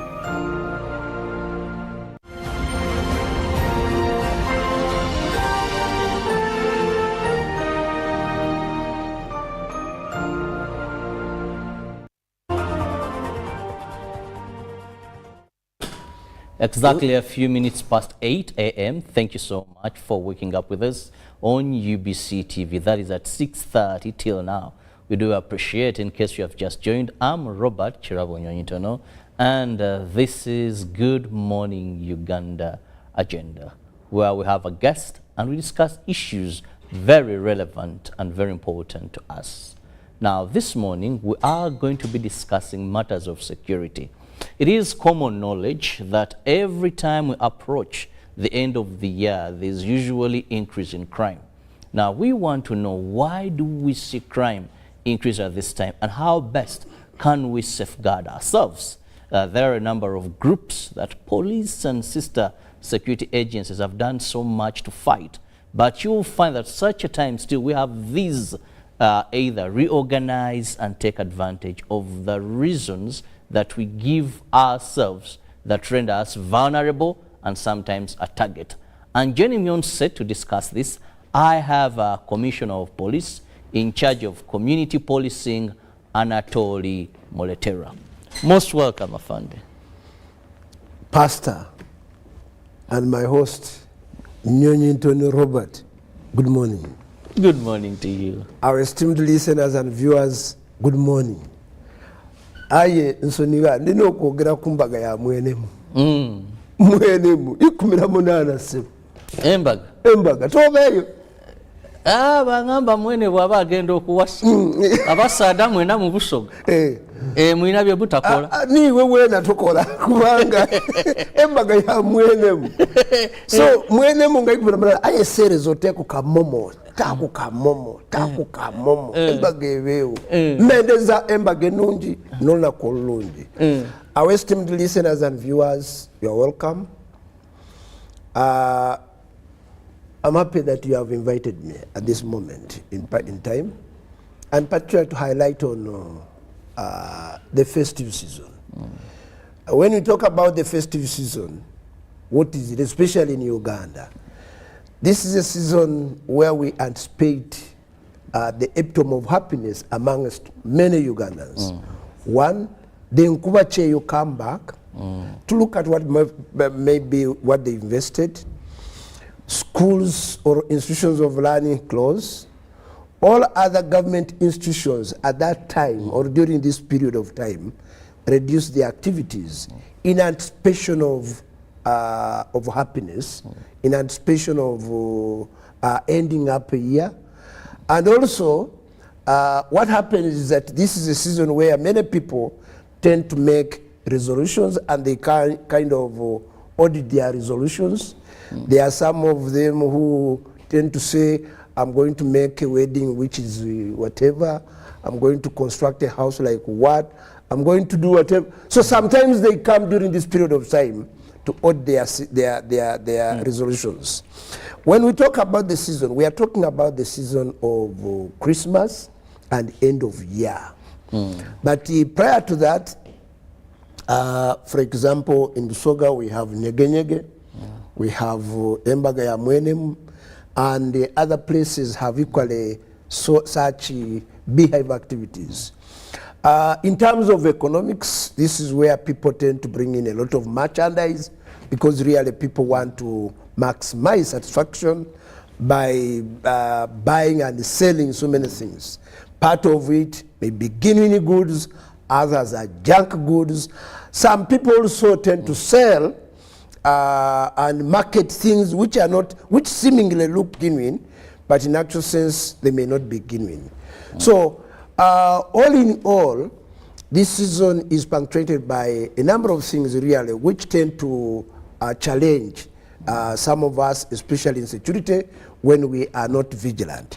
So my coming today is to invigorate the public towards this festive season so that we become very conscious, we become very participative, we become close partners, and we really ensure that goons or wrongdoers may not take advantage of this.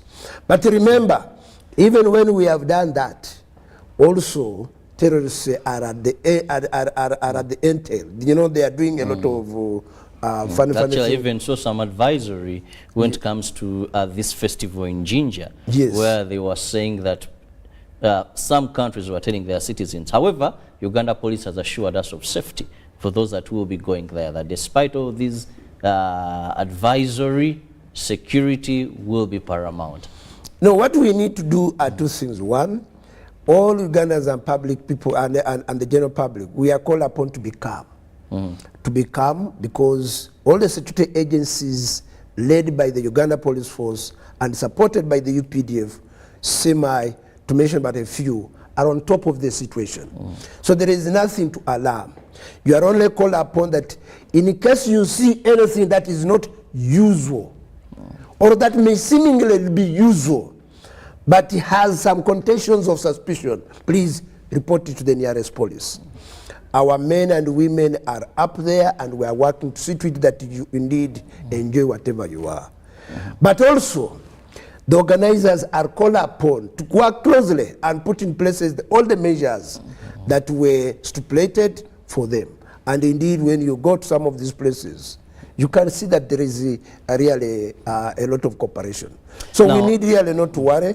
We just need to be to work closely and continue interacting and continue sharing information and continue being suspicious of what is not usual. Now, Fande, one thing we want to look at here is why do we see this trend of crime increasing at such a particular time, are very frequent, and we are not saying that maybe police or the public are aware that this is a time when crime will increase. So we are alert and we don't have a surge of this. Now, what we need to know is maybe to bring on board those who are listening and viewing. When we talk about crimes during season, during this Christmas season, what are those anticipated crimes?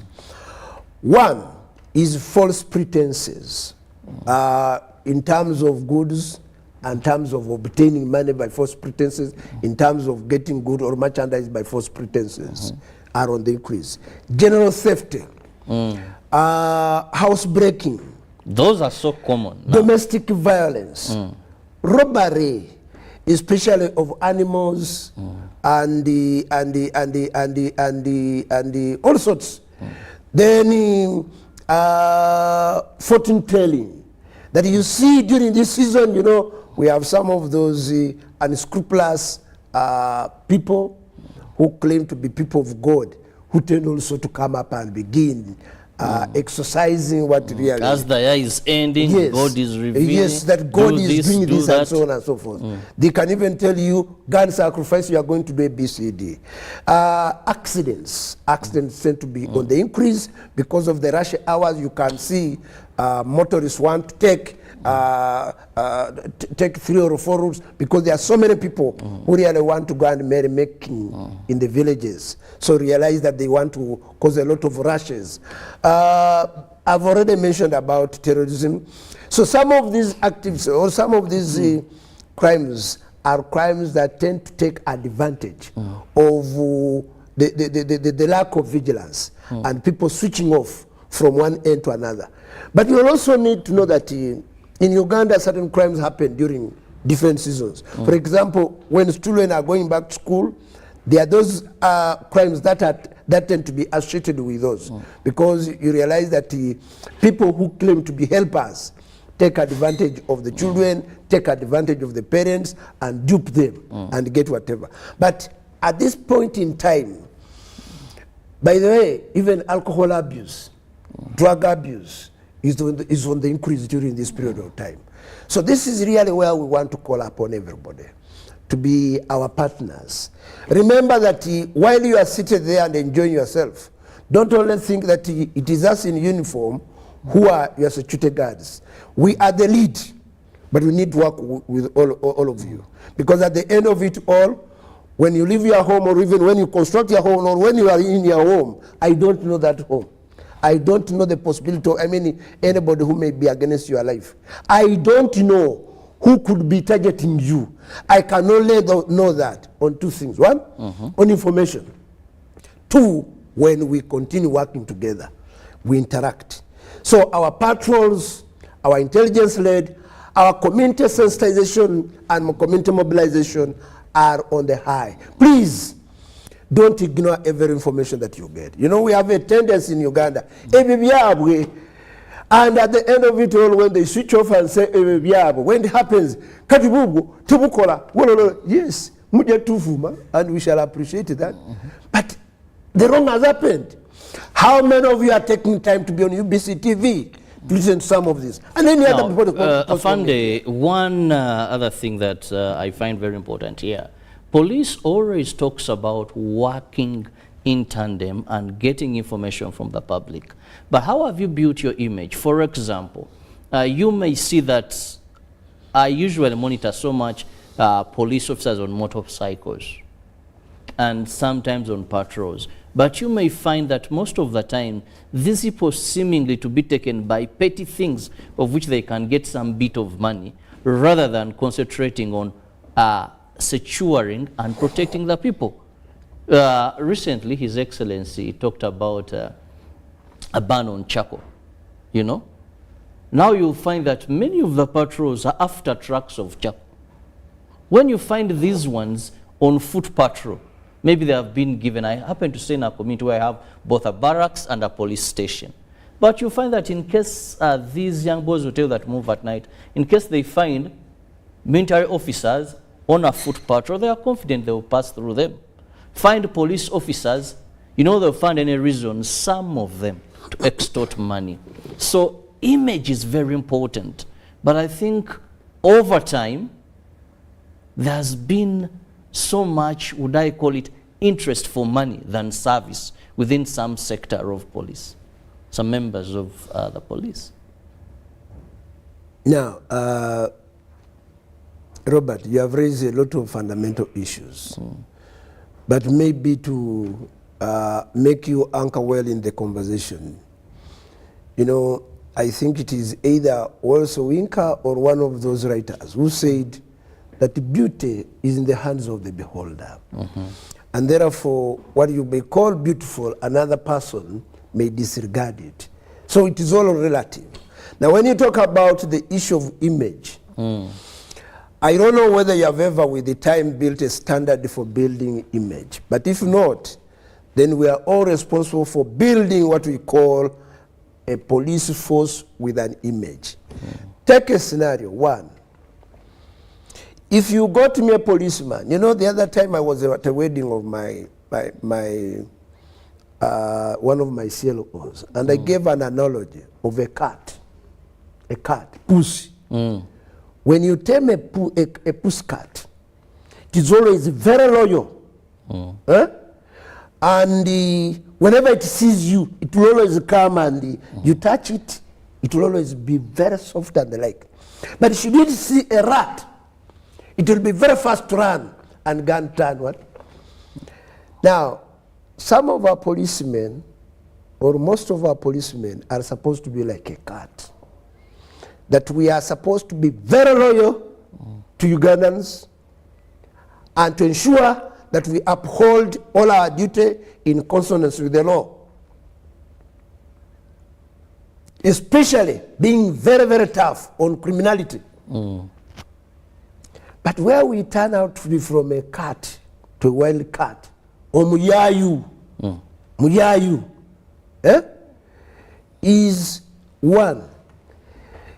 How long, when did you join the police? If you joined the police at the age of 18, what were you before joining the police? Now, why do you want to blame that kind of a journey to the police? Why don't you want us to take blame together? Because sometimes you tend to recommend people who have been thugs. Bafuka miyayu, mwagala tubafule kapa. Police batereze. Bagera abatendeke baterere. Okutendeka kwa njawulo mu kugunjula. Okugunjula is a process from birth to death. Training is a specific period of time for which the police does. We inculcate during training ethical values and professionalism, but not nurturing morals. You know, the cause of the cause of criminality all stems from morals. They come from morals, and those were traditionally being inculcated into us by families, by religious institutions, which are no longer very effective in trying. That's why you find everybody wants to come up and become an advocate of a child and become talking about the rights of a child. How do you become an advocate of a child for whom you have not given birth to?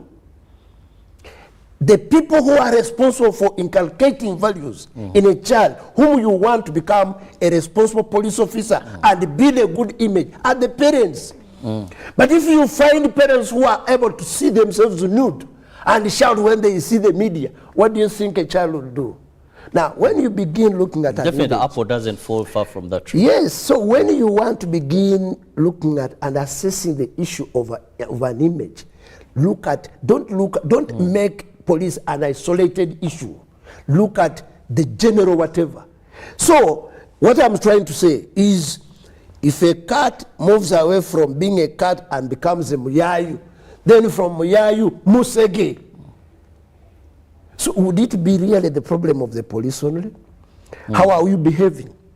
Now, you brought examples of people who are giving money to the police extorting them. Yes, definitely extorting is a crime. But why do you really portray yourself to be vulnerable? If indeed, because let me ask you, how often do we come and say, please don't give money when you have a problem? Please use the right procedure. Do you want to tell me that this is the first time? So why do you want now to divert me and assume that this is the first time we are talking about it? It is because individuals portray themselves vulnerable, and therefore some of our unscrupulous police officers take advantage. So, cherondera mutaba mubi. It is wrong. It is wrong. So it is also wrong for you to begin now questioning me as if I am the producer policeman. Why don't we caution the parents? Yes, we caution the parents. Because we believe... Even by the, let me tell you. I wouldn't go, you have a point in that, Anatoly. The family does so much in bringing up somebody. But now we have people who take oath to protect Ugandans, to protect life and property, to serve, to detect, and this is in their line. And for us as civilians, we expect high levels of professionalism. We expect the police to be able to have a good image so that we can safely cooperate, safely. If I don't trust a police officer with to give him information, definitely I will not. We shall have these thugs, break-ins here, and of course we shall criticize security agencies, police leading that where have they been? If I'm not very confident that when I go and tell a particular police officer that my neighbor seemingly comes back late, but also one time my son objects similar to a gun, then that will mean we shall have robberies around, because I don't feel safe enough to give this information. Robert, please don't make my program to be Katogo form. You know, Mukatogo, Jakusangama Amazi, Butungulu, Nyanya, Binzali, Mwogo, Bijanjalo, Bichi. The issue of professionalism and the ethics, integrity. Yes, is a very big topic, which can take us days and months to discuss. Because don't look at police in isolation in terms of this, because it is a general problem. But like you have said, we need to be example. That's a wake-up call for our policemen.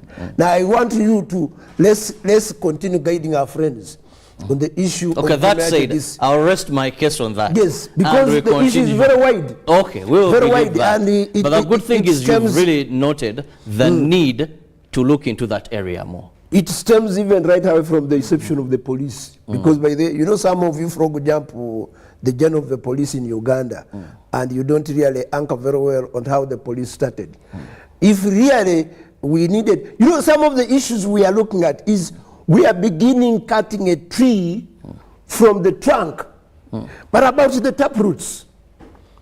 So the taproots of the police are from the time of inception. The colonial time. Yes, so there is a big whatever history to unearth. We may not have that time. No, it's not there. Okay, now continuing with this, at this particular time, we've noted, of course, that sometimes people make themselves vulnerable to criminality.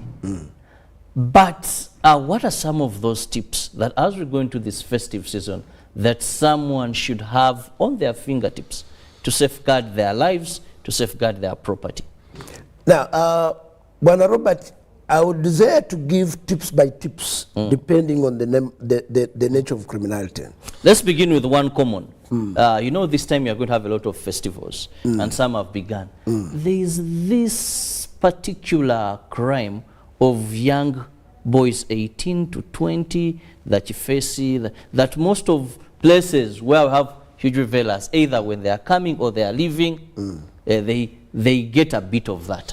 No, what you have said, no, that is the entail of jubilation. I will talk about that. Let's start from the ordinary crime. Okay. What are the ordinary crimes which happen during this season of time? During this season, people are going to buy merchandise, but they don't know the source of genuine and fake merchandise. You will find that people tend to come and pour their merchandise on the streets, and they begin singing, "Mutwalo, mutwalo, mutwalo, mutwalo, mutwalo, mutwalo."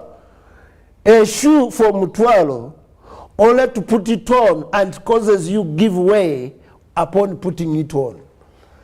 There was a scenario, I think I saw it was on WhatsApp, when a very good-looking lady desired to put on a very shining shoe. Kumbe, the shoe which she bought around 10,000 could not manage to carry her weight. By the time she fixed the toe or the foot, the whole shoe had opened up. So those are some of the first goods. You buy a trouser that only has You one buy a leg. trouser that you think it is very shining, only to find that it can no longer be able to hold your manhood. It gives way. All of these, you go to a place and assume you are going to buy a house. Kumbe, the house has been duped. I mean, several people have been duped by that. Especially these Nkubacheyos. These are people who want to buy land during this season of during this period of their thefts of animals are too high. Domestic violence, especially men and women who make unresolved resolutions. As they enter first of another new year, they are going, but at the end of it, tuva mu bupangisa era bateekako nkoyo obupangisa bakuteerako obuyimbo kumbe bakusirwaza. At the end of the day, when you see the days accountability, how there. You know, sometimes traditionally women used to have so many good things during this period of time.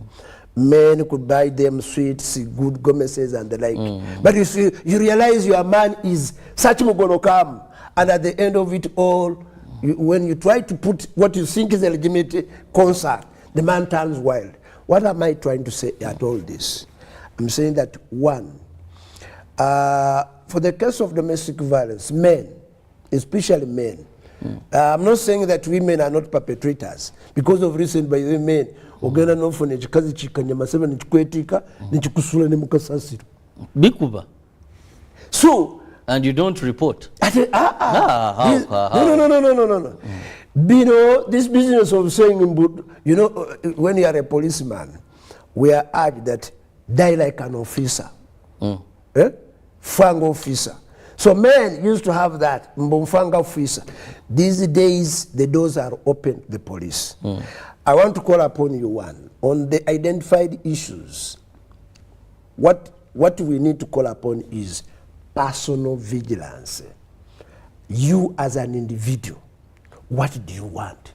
When somebody you don't know, or even when you know him, comes in a sweet way, trying to misguide you, why don't you have a second thought? By the way, there is also a very common offense, this business of duping people on phones. They call it kolo.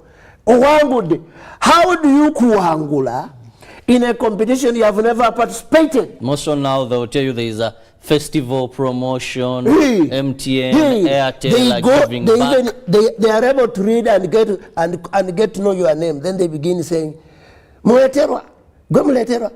Yes. Ha, Wechtiwa. Now, as if you have never been called Wechtiwa, but this person is trying ageza kokusika area. Oyingire muchitimba. Then once you give him a second thought, he begins giving you very soothing words until you eventually become a victim. Please, somebody you don't know. Two, you have never participated in the competition. Or even if, who are those who want you to get money, but they don't want to get money? So have such questions, asking yourself. Two, how did you get to know my number? So personal vigilance. Two, have a second thought by sharing with your friend. There is this kind of scenario happening to me. How do I go about it? Don't keep quiet. Some people just want to keep quiet and assume they have all answers. The only moment they they only come to share with you is when they are regretting losses. Please have a second thought. Three, report to the nearest police where possible. Or even come to our police, especially come to the community liaison office. Come to Child and Family Protection. Go and meet the DPC for consultation. We shall be there for you. Four, we are disseminating our telephone contacts. But please, I want to urge everybody, don't be trigger happy to look at the telephone contacts of big people.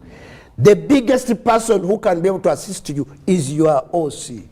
Nearest police. Yes. Omugo go kumpi go guto msuta.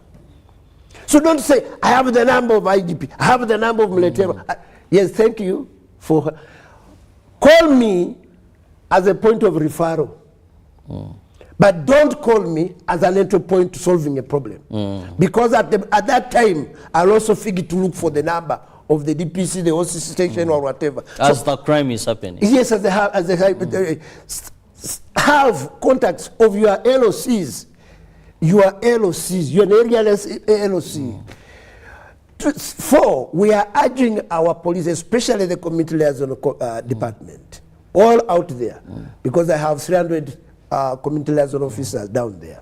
Please go and conduct security meetings in conjunction with the LOCs. This is one of the avenues of mobilizing and ensuring that people get to be concertized.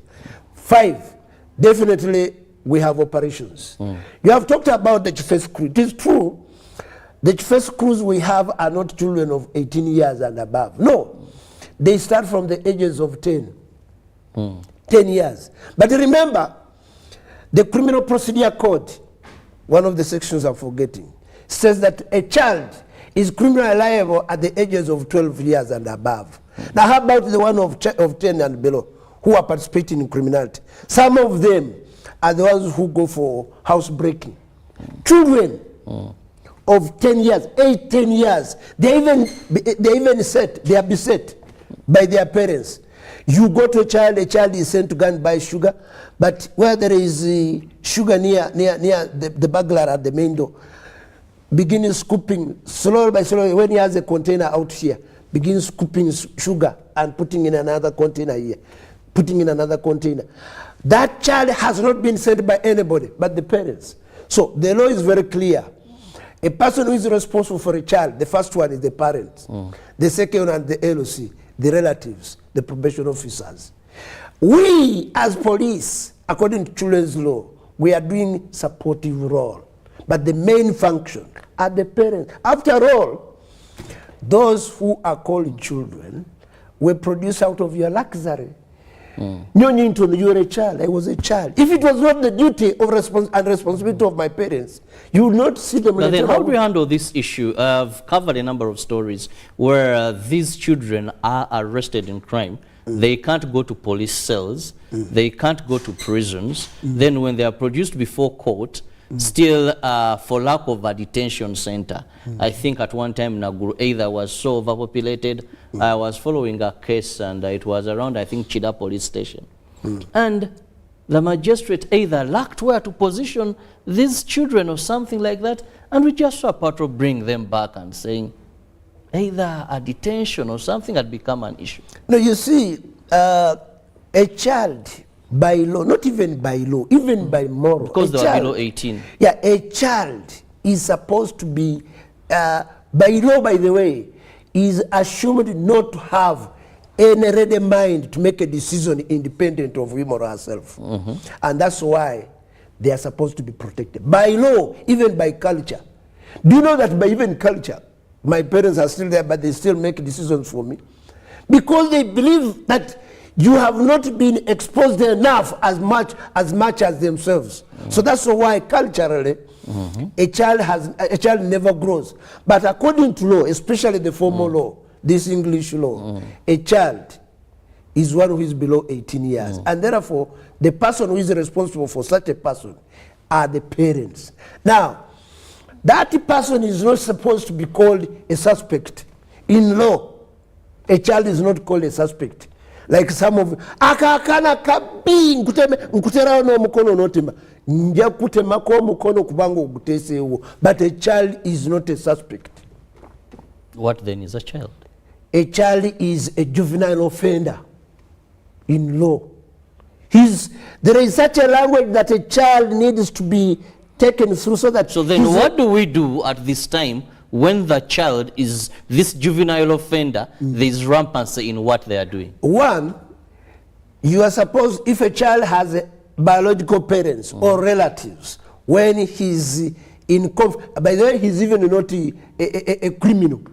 He's in conflict with the law. He's in conflict with the law. 2, if he's in conflict with the law and is suspected to have committed an offense, such a child is taken to record a statement, but on these very conditions. 1, a statement must be recorded when that child, before the person whom that child feels free with, especially if it is a parent, if it's a guardian, or the LOCs must be there. So the law does not allow a direct interface between the police and the child. No way. No way. So for you, even when you say, yes, because of your ignorance, because you don't want to know. Era tugenda kubuta kubanga there is no provision that the police will directly interface with the child who is in conflict with the law. The provisions are very clear, and that's why you fail, because you don't want to learn. The law protects the child. A child is presumed to be very innocent, just like any other person. And so, if he's in, like I've even told you, if a child is below 10 years, such a child cannot even be arrested and detained. He's supposed to. Children who are supposed to be taken to reception centers are those who are above 12 years, but below 18. Above 12 years. When he's below 10 years, I want to tell you they will not be taken anywhere because there is no Talk about these rehabilitation centers. How are we doing? Because these children we are talking about that we say are in conflict with the law have caused havoc. Most of these reasons, they're the ones where they break in the house, they're the ones that waylay people at this particular time. So what is the solution? How do we handle this? Let me ask you, Robert, what made you to be what you are? My parents. So what makes these children to be what they are? So the parents still. So why do you want me to discuss parental role on our airtime here on UBC? We are saying what is the way forward. Are we going to continue narrating, lamenting? We shall take on parents for abrogating their responsibility, especially in Children's Act. It's very clear. Very clear. Only that sometimes some of these things are made political. We want to make everything political.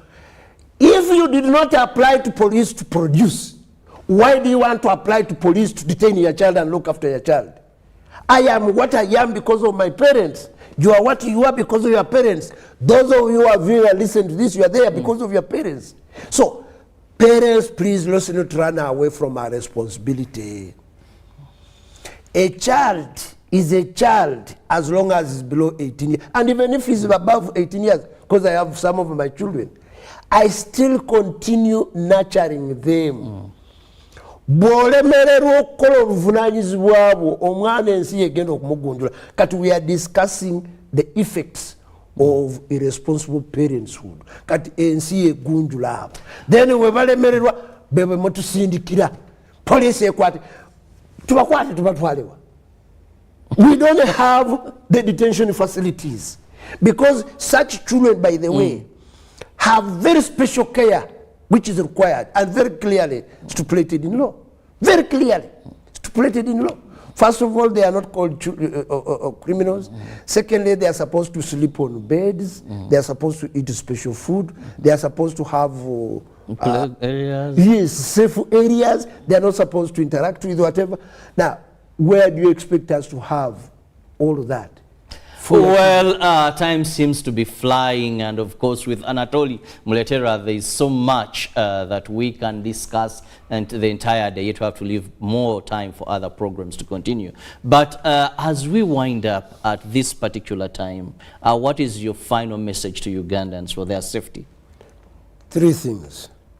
Fellow Ugandans, as we desire to celebrate and enter or usher in a new year, let's be very vigilant. Let's work with the police. 2, let's ensure that we safeguard our property in conjunction with the police.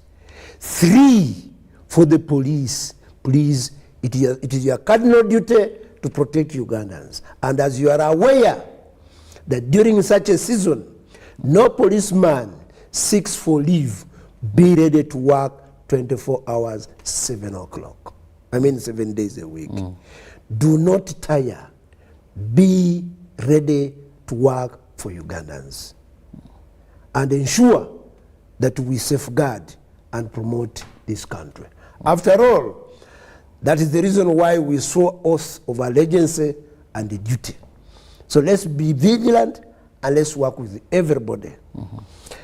Do not in any way try to set conditions which tend to make people regret why they come to the police. Please, we are now policing in a new era of policing. This is the era of community policing and information-led policing. The traditional one, where we could be able to be set watching crime happening, is no longer the era. So this era is an era of promoting safety and security for everybody. Let's all be on duty and work for the betterment of our country, Uganda. For God and my country. Well, I want to thank you so much, Afande Anatera Muletera, Commissioner of Police in charge of community policing, for always responding to our call when duty calls to be here. Our viewers, thank you so much. But I also want to thank men and women in Uganda Police Force, those that are doing exactly what they are meant to do, and they have promoted good working relations. I can't forget the traffic department of Katwe Police Station. You're doing a great job, and I hope that that good record will stick. See you in the next hour. Ruben has so much for you in the world of sports. Meet later.